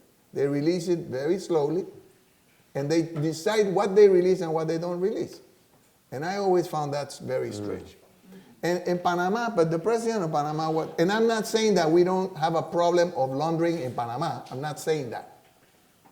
What I'm referring specifically is to this situation. Now, what the president did was interesting. He invited a forum. He invited Stiglitz, the economy professor from here, from Colombia, and other relevant figures to come to Panama, and with the support and collaboration of Panamanian professionals, create the plan and program that will help bring clean up, to produce transparency in the situation. I thought that was wonderful. And my suggestion in my article, those of you who are not a part of my webpage, please join, because I don't write for papers, I write in my webpage. And the reason I don't write for papers is that every paper, in my opinion, has an editorial line that is supported by the direction of the owners and or advertisers. I write my own stuff, I'm responsible for it, I publish it in my webpage. I just, this morning, I published a comment on this that I'm making right now. It's very easy, rubenblades.com, go there. Very creative too. You're talking to a man who doesn't drive a car. The first time I used an internet, bottles of champagne were popping up in 5 continents. I mean, I'm really 18th century. There are very, very important questions here about Puerto Rico, for example. What is your take on what is happening in Puerto Rico? Okay. And also, Cuba, there is somebody who asks about, the role of artists for social change and why so many, and I relate two questions here. Why in Cuba there haven't been a movement of musicians? I think there has been. I think there has been. Don't make the mistake of thinking that because you don't hear about it, it's not happening. It's like some people saying, like, how come people don't do boleros anymore? No, they're doing boleros. We just don't hear them. They're not out there. So, but there are artists in Cuba, many of them, not just Varela, Carlos Varela. There's all kinds of artists right now. More and more. Yeah, more and more that are working and doing things that are very interesting. We will find about them as the conditions there improve in terms of diffusion of what is being done. Puerto Rico. The thing with Puerto Rico that concerns me the most is this. I never understood why. No one, not one political party in Puerto Rico have defined what would the island do if it acquires independence. For instance, what are we going, and I say we because Puerto Rico is like my second home, okay? What are we going to do to feed the people of Puerto Rico, for instance? What kind of industry do we have? What kind of earnings are we going to produce to support independence? What are we going to do to make the country sustainable? What are we going to do? Right now, and I used to have this discussion with los independentistas. I said, we can all talk about freedom and all that. That is all very good and necessary. But people have to eat too. You don't eat sovereignty. You also have to have an argument that supports this. We can't just go, flag waving. It's like, what are we going to do with this? And I don't see anything at this point, for instance. What are we going to do once this crisis is stabilized? How did we end up here? That's the first question. Irresponsibility. Not just fiscal. All of us have to do with this thing. All of us, one way or another. So, okay, we know that. Now it's not the time to go, what's your fault, Okay, no. Let's do what the Japanese do. Let's fix it. Instead of wasting time, accusing people. We're all in it. What are we going to do now? Okay, first of all, I think Congress should allow Puerto Rico to declare bankruptcy and to reorganize itself. They're not, the Congress right now, because of the peculiar status of Puerto Rico, everybody's passing the buck, No, we can't do this. No, we can't do that, I think there's special allowances should be made at this point to stop stop the bleeding, because the concern right now is that social services are being interrupted every day. People are also leaving. Hospitals are being closed. People are getting a sense of this not going to get fixed, and then people are splitting. And you cannot allow that to happen. So I think that the United States has a tremendous responsibility by having also, in one way or another, not acted before. And perhaps now is the time to clarify that and redeem that sort of indifference. But at this point, Puerto Rico needs federal support, I think. But okay, having said that, what are we going to do afterwards? Because, okay, so you stop this. Now, what are we going to do to make the island sustainable? That is the thing that I don't see. For instance, Puerto Rico right now, with tourism, as always was a very strong resource. But you know what? When Cuba's open, bye Dominican Republic, bye Puerto Rico. Everybody's going to go to Cuba. So, that's going to be the number one destination. So what are we going to do for food? What are we going to do for jobs in Puerto Rico? So we have to be thinking about that. What are the strengths that Puerto Rico has? How can we build those strengths and make them competitive? you know? And how are we going to really develop a strategy long-term that is not subject to political nonsense? That's what we need to do. And that's what we need to do now. But the first thing that needs to be done, the government, the United States government has to allow Puerto Rico to reorganize itself and stop, diddling, which is what's happening right now. But so the thing with Cuba that I mean is once this thing changes, the status changes, people are going to want to go there because it's almost unknown. It's the unknown land. And whether some people like that or feel it's unfair, whatever, nothing to do with the reality of something that has been closed for 60 years, all of a sudden, oh my God, I want to go there. And what do they think that they're going to find? I don't know. But they want to go to the place, they want to go to the place that they haven't seen before. And if you can go to Puerto Rico any day, or you can go to the Dominican Republic or Panama any day, but not every day you're going to go to Cuba. And that's what I'm saying. At the beginning, it's going to be, and once the circumstances changes there, you're going to have, Cuba is a very well-educated country. And they have managed to survive in spite of imperialism and communism. Both hitting at each other and the Cubans resolviendo. Voy a resolver como sea. And they have survived in a way that just always brings me back to Japan and Germany and Europe in general, Poland, all those places that suffered during the war. But I mean suffered, devastation. So imagine what it is to live 50-something years constantly getting punched. You survive, my friend. When you come out of there, you're going to be the best in the lot. When things normalize, we're crying here about, look, this has a dent here. I'm not going to drink this. Jesus. Over there, people are like inventing, they have cars from like 1902 that are like, there's no gasoline, forget about it. Put a little Coke with a little kerosene and spit it.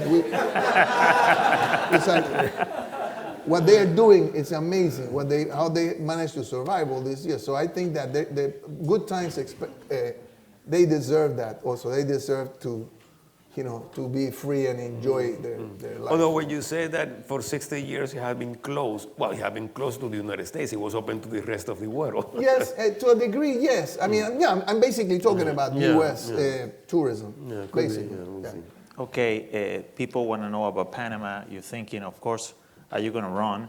And the development of the Panama City, we were talking about that, the infrastructure, the Casco Viejo, the freeway. I mean, a lot of urbanistic stuff. I'm considering the following, and I'm very careful about this, and I wrote about this because every time somebody asks me that question, then the headline is, he's going to run. And I think that we in Panama, we can change whatever is not working. I think we can change it very quickly. We have the resources to do so, both natural and the people. Yeah. We have it. What we need is a motive on a national scale that make people believe again in institutions. And we need to reform what exists today. I think we need to do it through constitutional changes.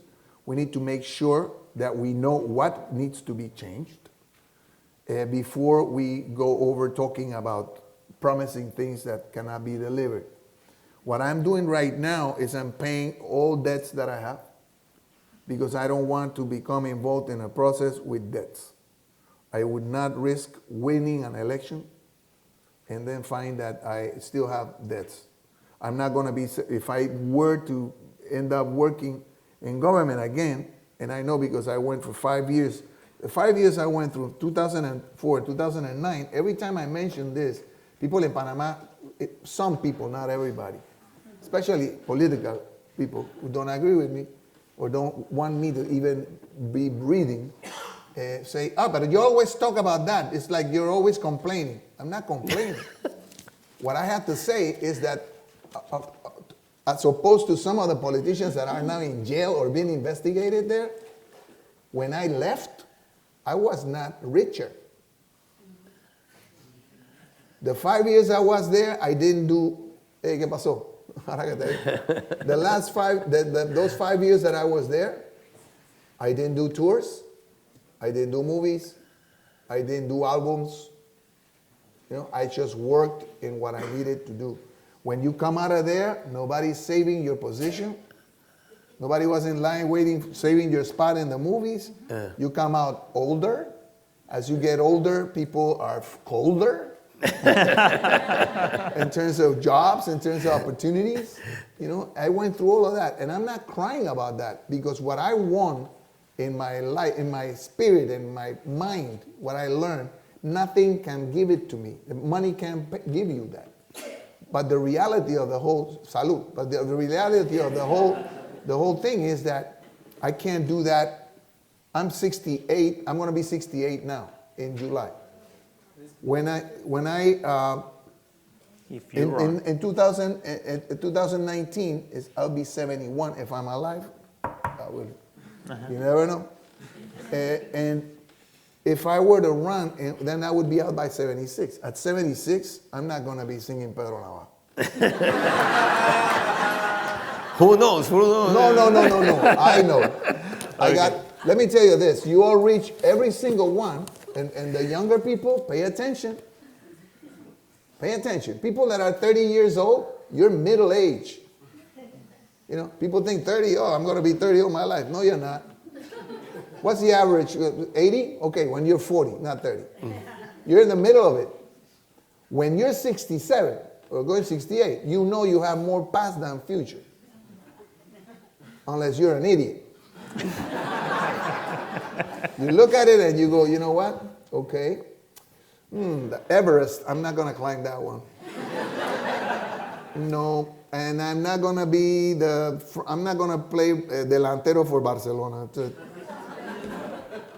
I can't do it anymore. Okay, what can you do? What is possible? What is worth it? How are you going to go about it? And then start, because your life continues. There's no end to life. There's no end to education. You always have to educate yourself. And there's no end to the contributions you can make. That's nonsense. Society is so fixed with looking good. You know, people, you know, are so upset about, you know, I mean, I'm vain. I lost my hair. So what? Is that going to keep me going? No. Do I miss it? Yes. But you know what? But then again, I remember, you know what God did? God created just a certain amount of perfect heads. And the rest covered with hair.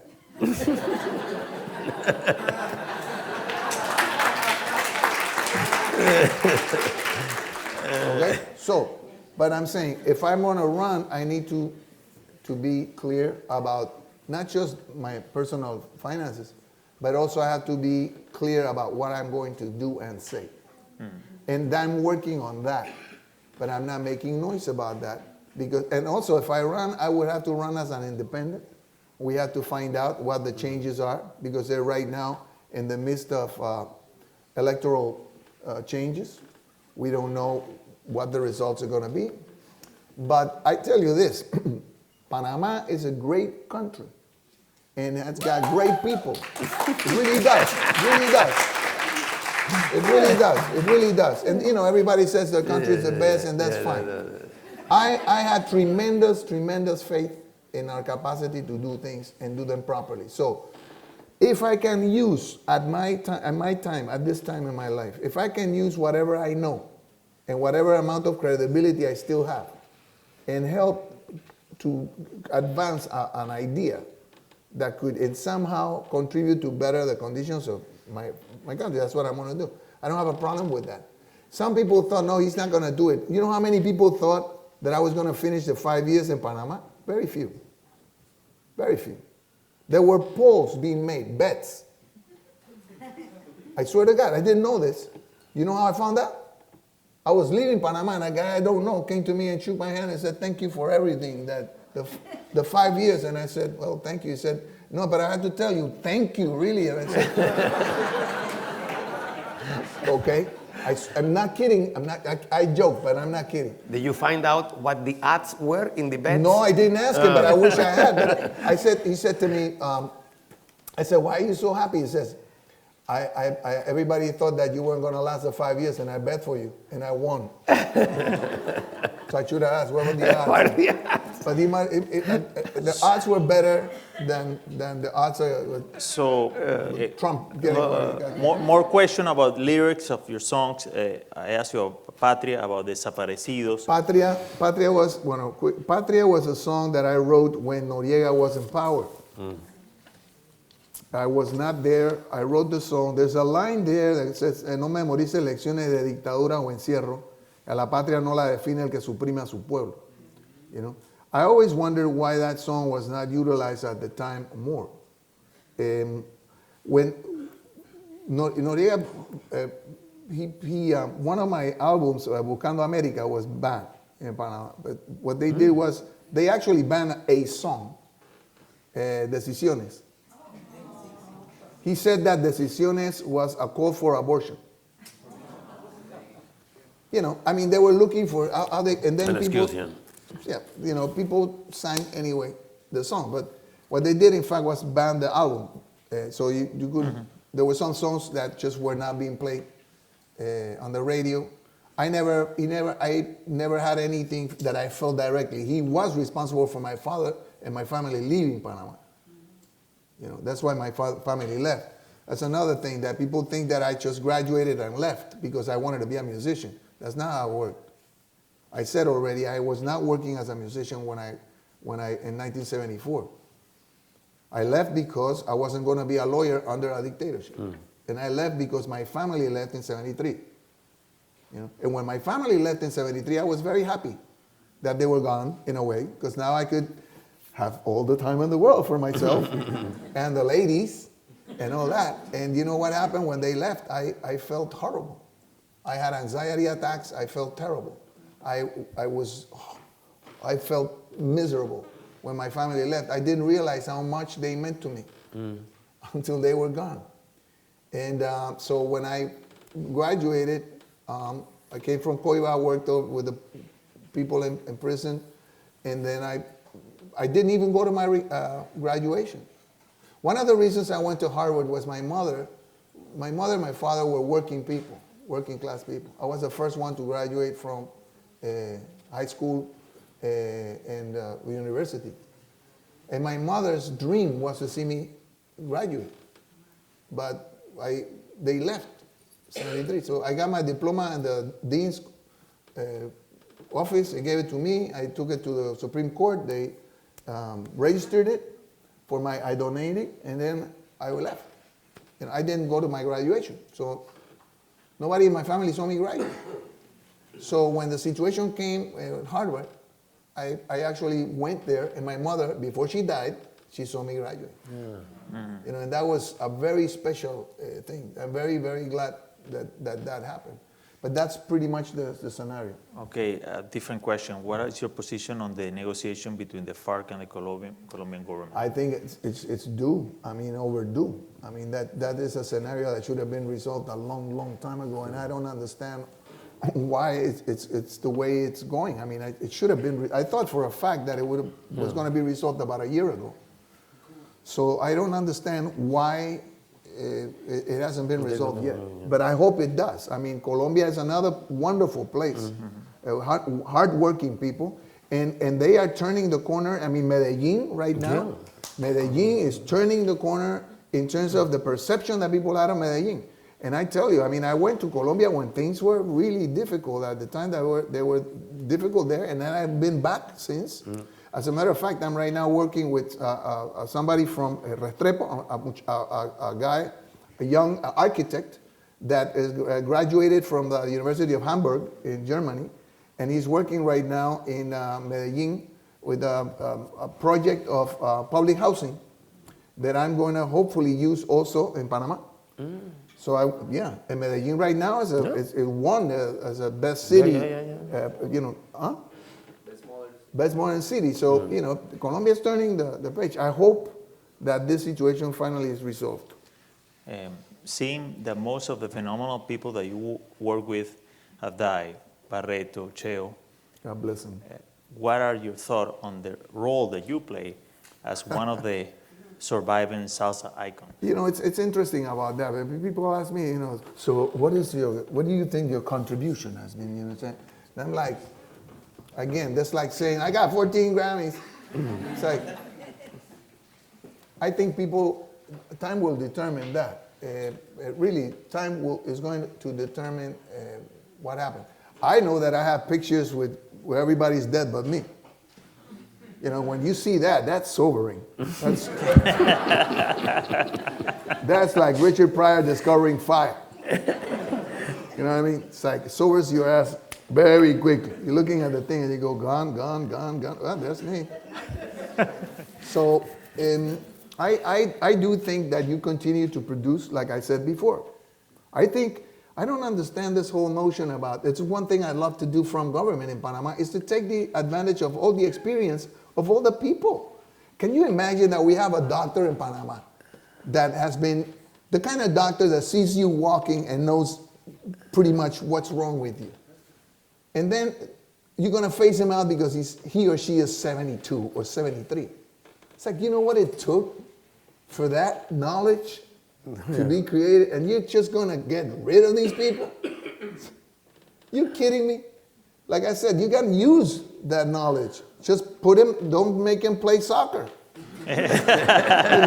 Or don't take him, don't give him something that they can't do. Well, Panamanians are not too good at playing soccer anyway.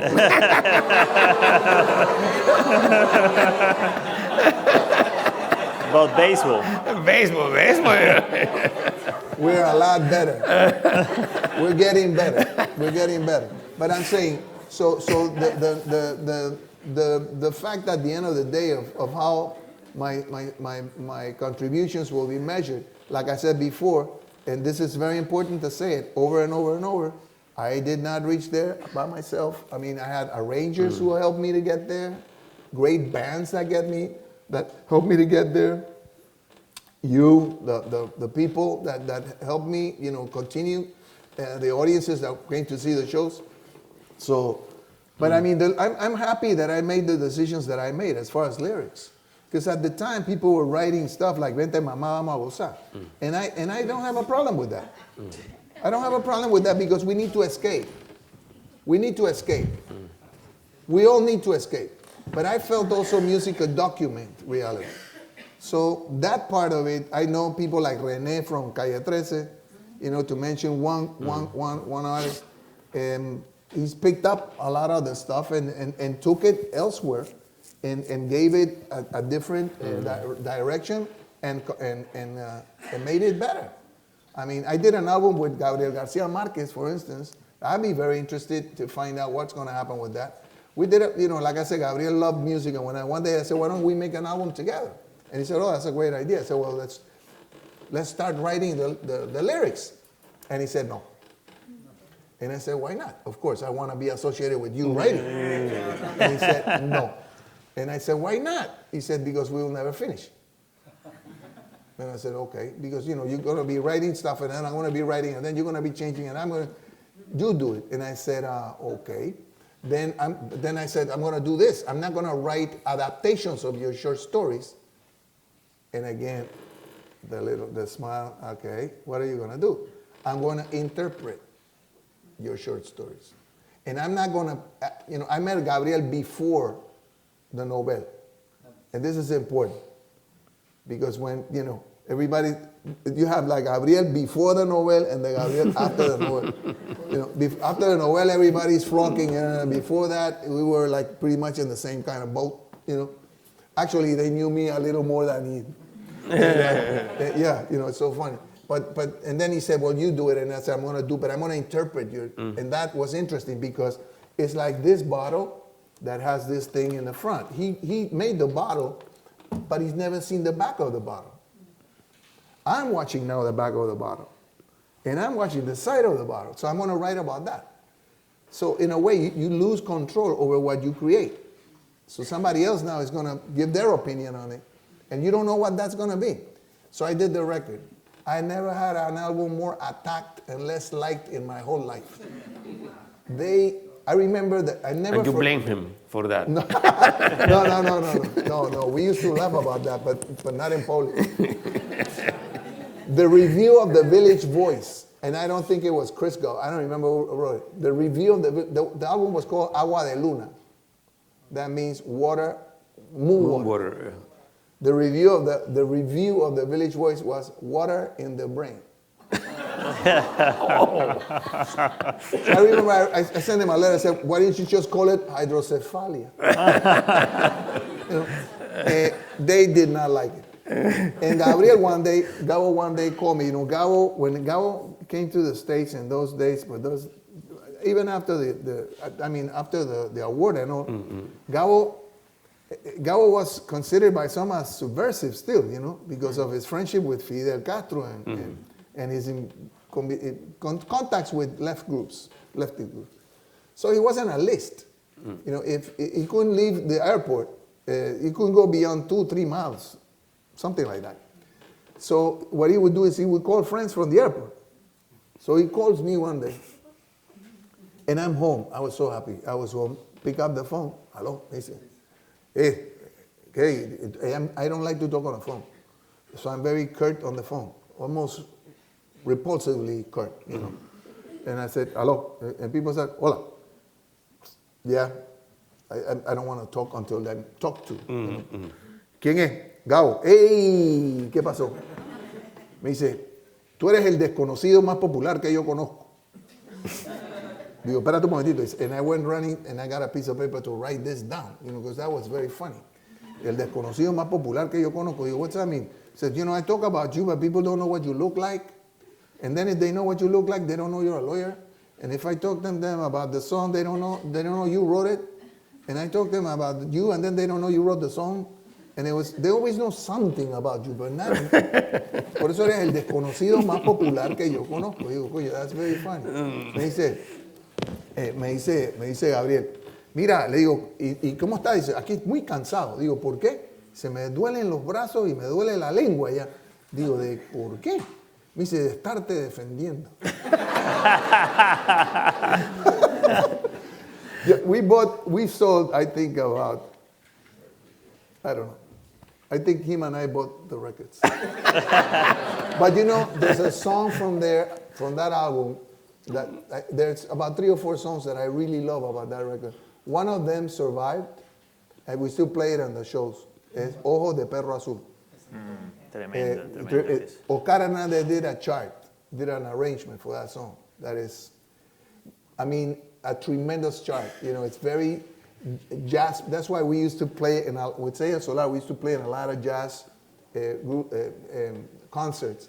I remember to this day, whenever I talk about Ojo de Perro Azul, I remember Miles Davis and Dizzy in a Playboy Jazz Festival in the Hollywood Bowl. Miles loved this song. He just loved this tune. And you would see them both dancing there on the aisles.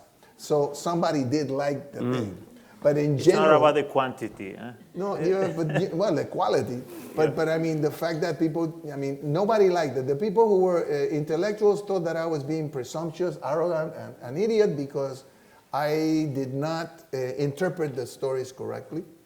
And then the salsero thought I was just spitting on salsa and doing some crap bullshit that they didn't want to know about. So nobody bought the record. Something important for new musicians. Somebody asked here, ¿qué piensa del reto de los nuevos músicos en el género? Imagino que se refiere a la salsa, sin apoyo de los medios. Pregunta una hijada de Papo Luca que está aquí. Oh, wow. Papo Luca is one of the best musicians in the world. Yeah. Papo Luca is such a good musician that I saw him do something once with the Funny All Stars that taught me a lesson for the future when I have my own band. And it's this. When you have a talent like Papo Luca, and the Funny All Stars are playing, and Papo is going to do a solo, the piano, you never ever let them come in to listen to what they did. Because Pacheco, if Johnny Pacheco was the Funny All Stars leader, Papo took a solo that was smoking. I think it was Juan Pachanga, which I sang. Luis Ramirez, excellent Luis Ramirez, also musician. Luis did the music, I did the lyric. So, and I wasn't supposed to sing that song. That song was somebody else was going to sing it, but didn't show up. And then Pacheco said, put the vocal, and I went. I was still working in a mailroom in Fania. So I put the best vocal I could, with Sonia, and I was really ready. So I put it in, and then Pacheco decided to leave it like that. I don't know how that happened. But Papo took the solo, and Pacheco was so happy, Papo, come in. Papo comes in, listen to the solo. I said, déjame hacer otro. And went out. And Pacheco, I was in the booth. And Pacheco told John Fausti, don't erase it. So, okay, that's toma uno, take one. Pacheco, Papo goes, another smoking solo, comes in, déjame hacer otro. 2. Hey, it went to 7. 7 tremendous solos. And I thought to myself, I will never, ever, if I'm ever a band leader, I will never let this happen because you can only use one. So you have to erase the other 6. And then each one in itself was a jewel because Papo, Luca, cannot make mistakes. Some of the people that I had the pleasure to work with, they're so good in what they do that they couldn't do wrong anymore. They couldn't do it wrong anymore. I mean, and what a blessing it is to be with that kind of people around you. As we were in the 60s, late 60s and the 70s, even part of the 80s. I mean, you go to places and you would be with John Lennon like this close, like this. Chet Baker, you could pick a cigarette from Chet Baker. I bought a cigarette from Chet Baker. And watching Lee Konitz play in a little place called Strikers that no longer exists. Oh. Cecil Taylor, we would be like playing with Oscar Robertson. It would be with like all of these giants. I mean, and it would be like an everyday kind of thing. Machito, God bless him, with Tito Puente and Mario Bauzá and all those guys. Did you know that Mario Bauzá was the one who introduced Ella Fitzgerald to Chick Webb? Mario Bauzá introduced Ella Fitzgerald to Chick Webb. And I mean, that was a connection that existed between jazz and salsa at the time. And then you have people like you mentioned, Ray Barreto is one of the best musicians all around, wonderful people I ever met. And I'm so glad that he was my mentor in ways. He was the first band that I worked with. And you were around these people every day. I mean, so in this era for like kids. Young musician. You know what? I think this is the best of times. It's like a tale of two cities. Yeah. It's the best of times, the worst of times. It's the best of times because in my day, my first contract with a record label and a record tycoon was with Morris Levy. Morris Levy is kind of like, anybody here seen Vinyl and HBO? It's kind of like that. In the old days, if you wanted to record, you had to sign with a label. You sign with the label, and if you want to record, if you want distribution, and if you want the song to be played anywhere. So you sign and you get like a penny. Supposedly you get a penny per song. A penny. But then first, before the penny, they take out all the expenses. And they don't show you the bills. You don't know how much you spent. And if you do, you're a troublemaker and you want me to fire you? So now you can record in your house. You can record with this. You can do a movie with this. So now is the best of times. And now you can bring it over you can put it in the internet. Mm-hmm. You can put your own stuff in the internet. And is this a Papoluca thing? Oye, qué bien. Well, gracias. Can't go wrong with him. Entonces, so you can do, it's very exciting. You can do whatever you want now. The problem here is how do you get what you do? How do you make it be heard? That's the problem. What I've been doing in my web page, for instance, this I can alert them to listen to this. People started sending me. They would send me songs. They would send me videos.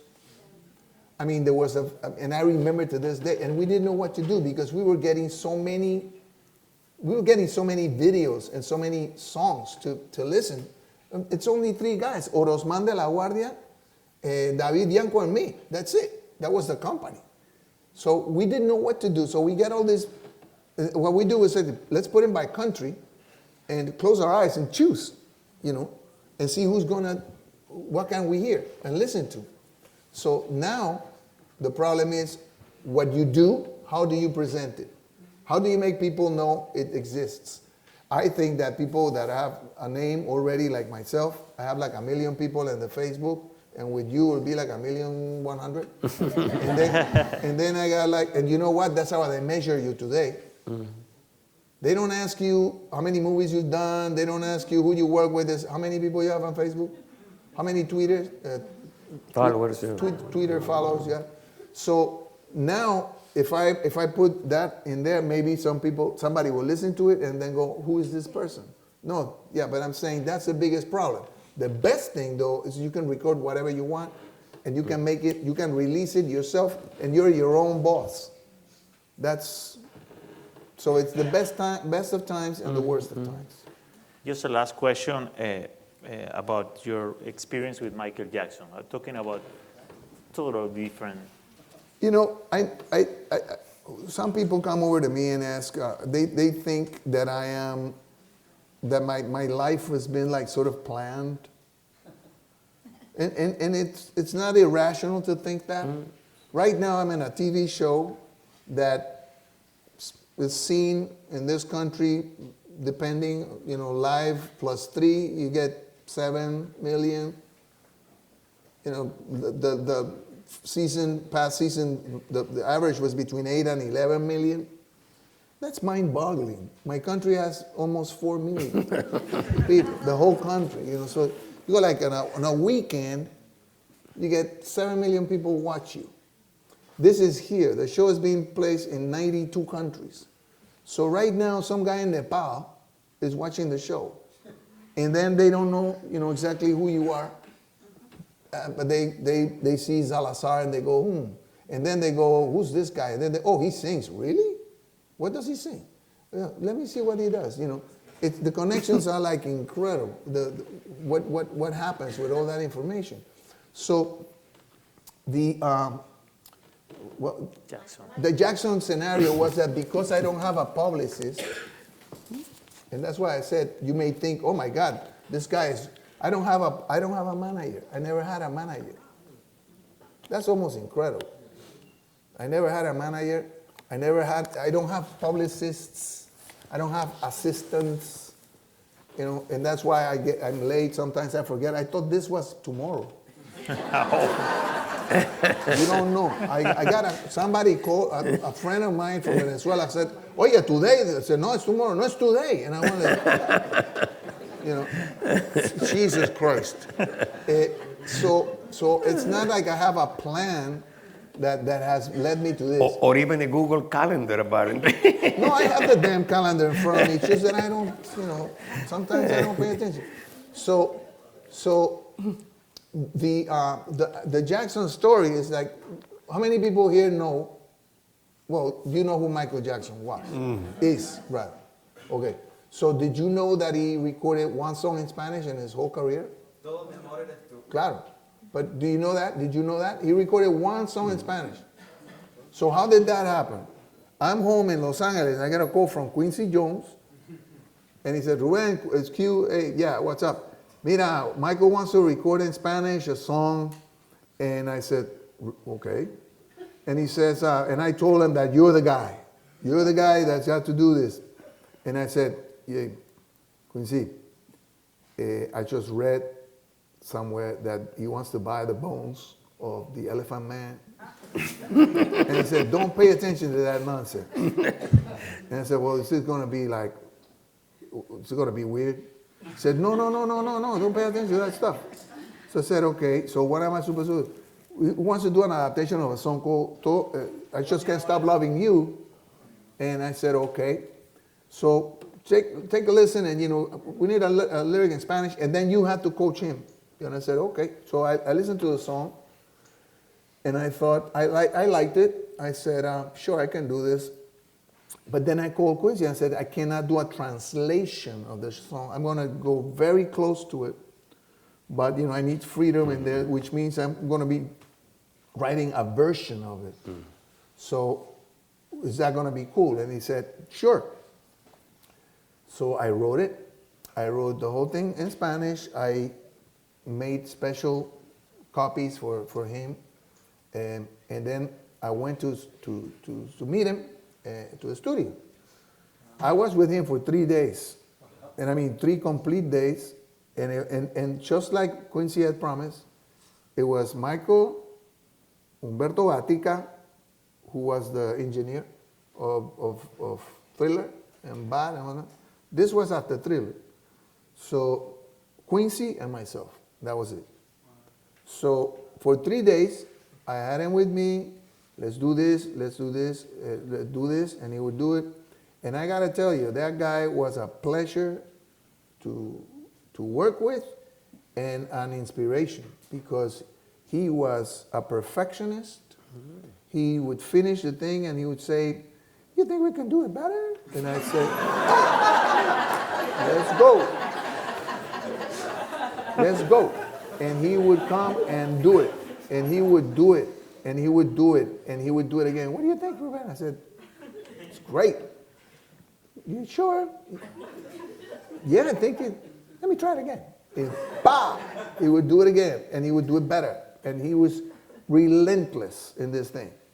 And he did a wonderful job. And the song came out, and I was so proud of his pronunciation.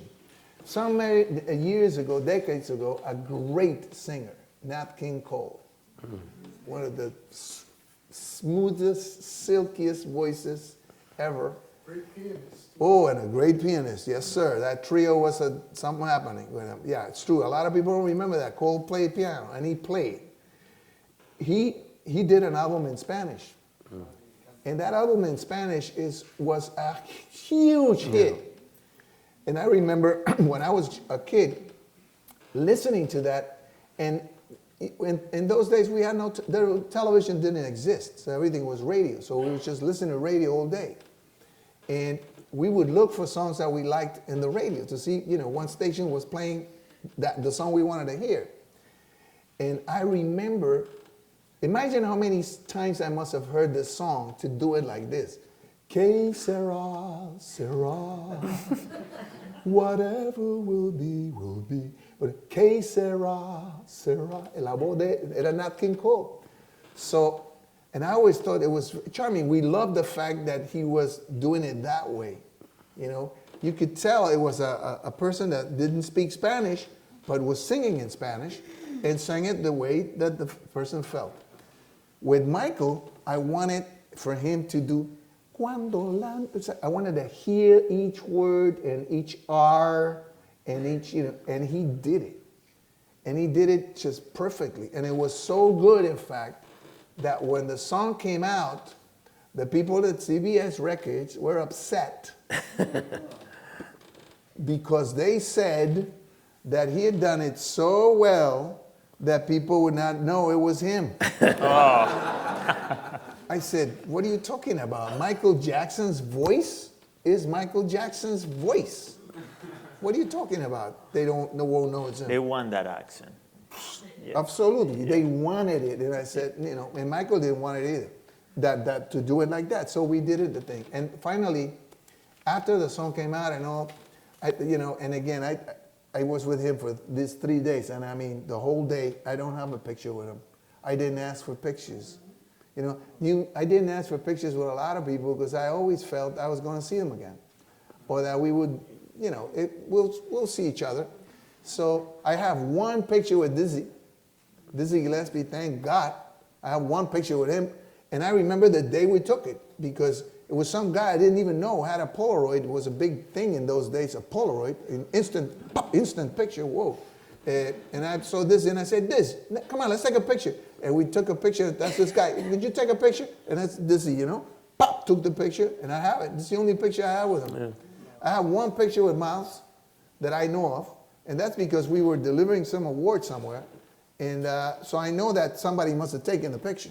So I know the picture is around. I don't have it with me. But we have the video on YouTube is like, they have the Declaration of Independence. I mean, they got like everything in there. So, you know, so it was a pleasure to work with him. And then the last thing Michael did that was the sweetest thing ever. Michael was a very shrewd business person. He was smart. You know that story about McCartney and him doing the Ebony and Ivory? And McCartney saying, but really, the money is really at the publishing, you know. That's where the box are, and the publishing. And Michael went like, really? And went and bought the Beatle catalog. Oh! He went like, oh my God. So, you know, and then I got a call from the lawyer. He says, Michael is giving you, he gave me, I don't remember exactly the amount, but he gave me like 40% of the song. Which he never did for anybody. The guy, his lawyer was a gentleman by the name of Branca, I think, and he said, you know, never see him do that. I actually advised him against it. So, that was my job, yeah. Yeah, but I said, you know, I'm glad you lost. So Michael Jackson, I was saddened as I feel about Prince as well. I can't believe this happened. Nobody expected it.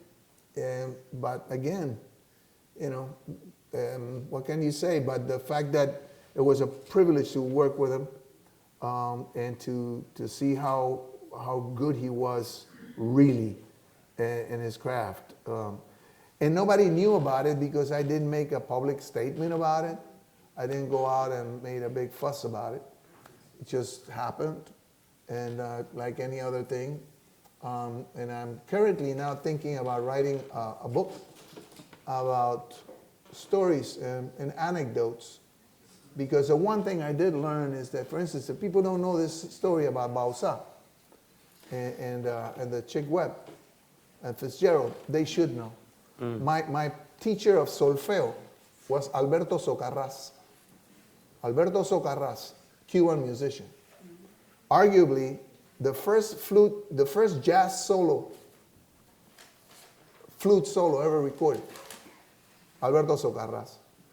And I didn't know, but Alberto Socarrás was also Wynton Marsalis's teacher. And I just found this out when I was working with Wynton and the show we did at the Rose Theater with the Lincoln Jazz Orchestra, where we did a whole night. We did half of the repertoire was Latin music, and the other half were Latin standards, jazz standards that I learned. Like swings. Yeah, I mean, it was Incredible. interesting because I was singing jazz standards because those were the albums that first got to my house. The first album my mother ever bought that brought to the house was an Ahmad Jamal album because my mom played piano. My mom played like Fats Waller. You know, she had that kind of stuff. Yeah, that's right. So, but we had, so my house, we were always listening to, I sang with Lou Donaldson in Panama in the 60s. He showed up there and played with Sonny Rollins and played with Sonny Stitt and, you know, a lot of the guys, you know. So it was wonderful to be able to have been a part of, you know, of that Dexter Gordon, Max Roach, all those guys. You know, to be able to, Tony Williams, God bless him, Jaco Pastorius, you know, all those guys, to have been able to be with them and have them tolerate me, you know, and have conversations with these people, you know, where basically I listen. That's what I do miss about the younger generation today. I would imagine the musicians are still there. I'm Jerry Mulligan, you know, I mean, some of the guys I really miss a lot because they were very, very funny. Joe Cuba was funny as hell. Tito Puente was funny as hell. Joe Cuban once did something to Tito Puente that was very funny. They were playing at the Carnegie Hall, and Joe took Tito's name from his dressing room door and put it on the door that took you to the hall to the outside, to the alleyway. They used to do a lot of things. You have to be really smart, with these guys. But I mean, so much to talk about. Thank you so much for this. Yeah.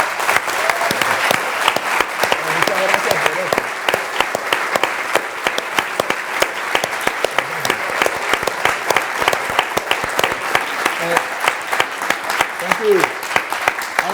I know we had a lot of questions left, but maybe we can come back. But thank you so much for coming, and thank you. What about Bob? reggae? Using reggae? I'll tell you a Bob Marley story very quickly. Bob Marley, remember Panama? Panama is calypso. Yeah. So we grew up listening to calypso. And we were listening to Mighty Sparrow, and then we had our own, Lord Kitchener, we had Lord Cobra, Lord Kontiki, the locals. I played ukulele. I learned to play ukulele and learned songs like Love in the Cemetery. It was dark, dark, dark, in a big, big pond. I felt like a king up on the throne, me and me Melda Lime Dome.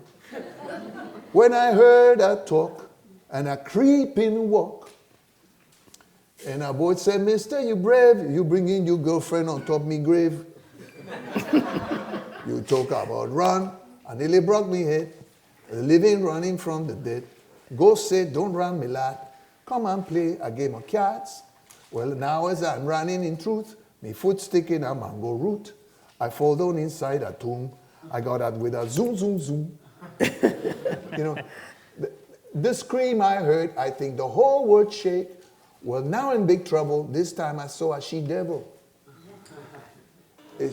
I see a tall, wide house on top of a big black cross, and a voice yelled, and a voice said, Mister, no, and a voice said something. I said, kids, come go to bed. Like the ghost is calling the kids to come to bed. And we were used to do all this stuff in calypso and stuff. My story with Marley is, it's a lady that has a restaurant in the neighborhood where I was born. I was born in Casco Viejo, in the area of Casco Viejo. And I moved there in 1992. I went back to the neighborhood. When it was filled with gangs and problems, I moved back into the neighborhood. One of the problems we've had with neighborhoods is that people that made good leave. They don't stay. We should stay. We should go back and try to change it by example, So I went back and moved back to the neighborhood in 1992. It was tough then. It's easier now. But a lady that came, a lady from Colón, came to Casco and opened a restaurant. And this is how I found this out. She's one day talking to me, and she said, I never knew about you. Never heard your music, and I never knew you existed. And I said, I didn't say it, and how dare you? I just said nothing. I said, and she said, you know who taught me about your music? And I said, no. And she surprised me because she said, Bob Marley. Wow. And I said, Bob Marley? She said, yes. She was married with one of the people in Toots band. And then she was in Jamaica, and they were all together, and Marley asked her, well, she found out she's from Panama. So Marley said, so you know Blades, Rubén Blades. And she said, who? And he said, wow, my God, you don't know who Rubén Blades is? You haven't heard his music? And she said, oh, it's just, we should listen to it. And then he said, that's how I learned about you. I said, oh my God. I never met him. I met Peter Tosh. Peter I did meet. Mm-hmm. I did hang with Peter. The thing with us with the reggae was, I actually recorded Desapariciones as a reggae. And the reason I did that was that because the song was talking about disappearances. I wanted the song to accomplish several things. One was to inform the people that were suffering the disappearances that we knew what was going on. That outside of their circle, we knew what was going on. Because one thing is that makes you feel terrible is you feel alone. You know, you feel totally alone and vulnerable.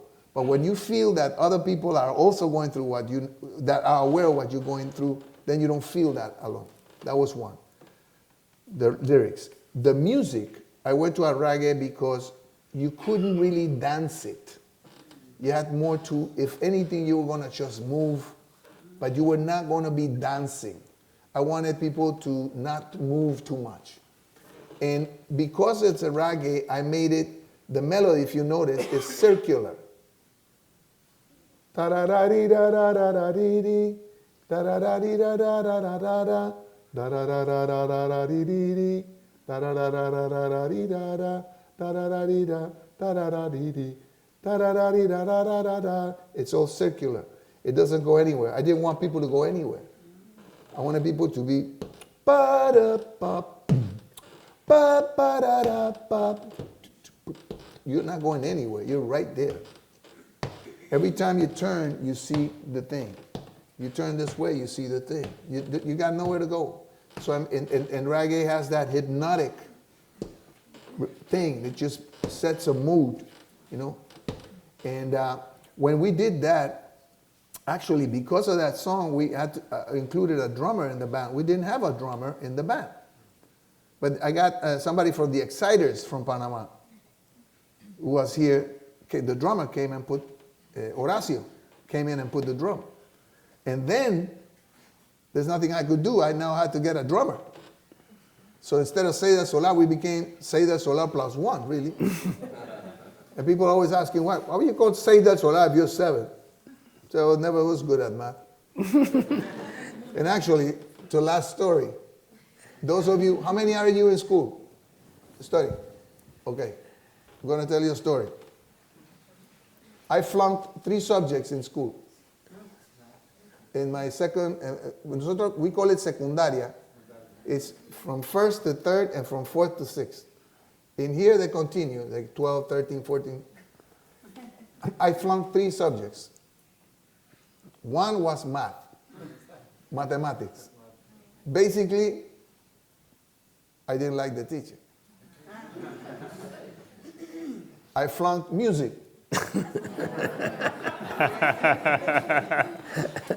I didn't like the teacher.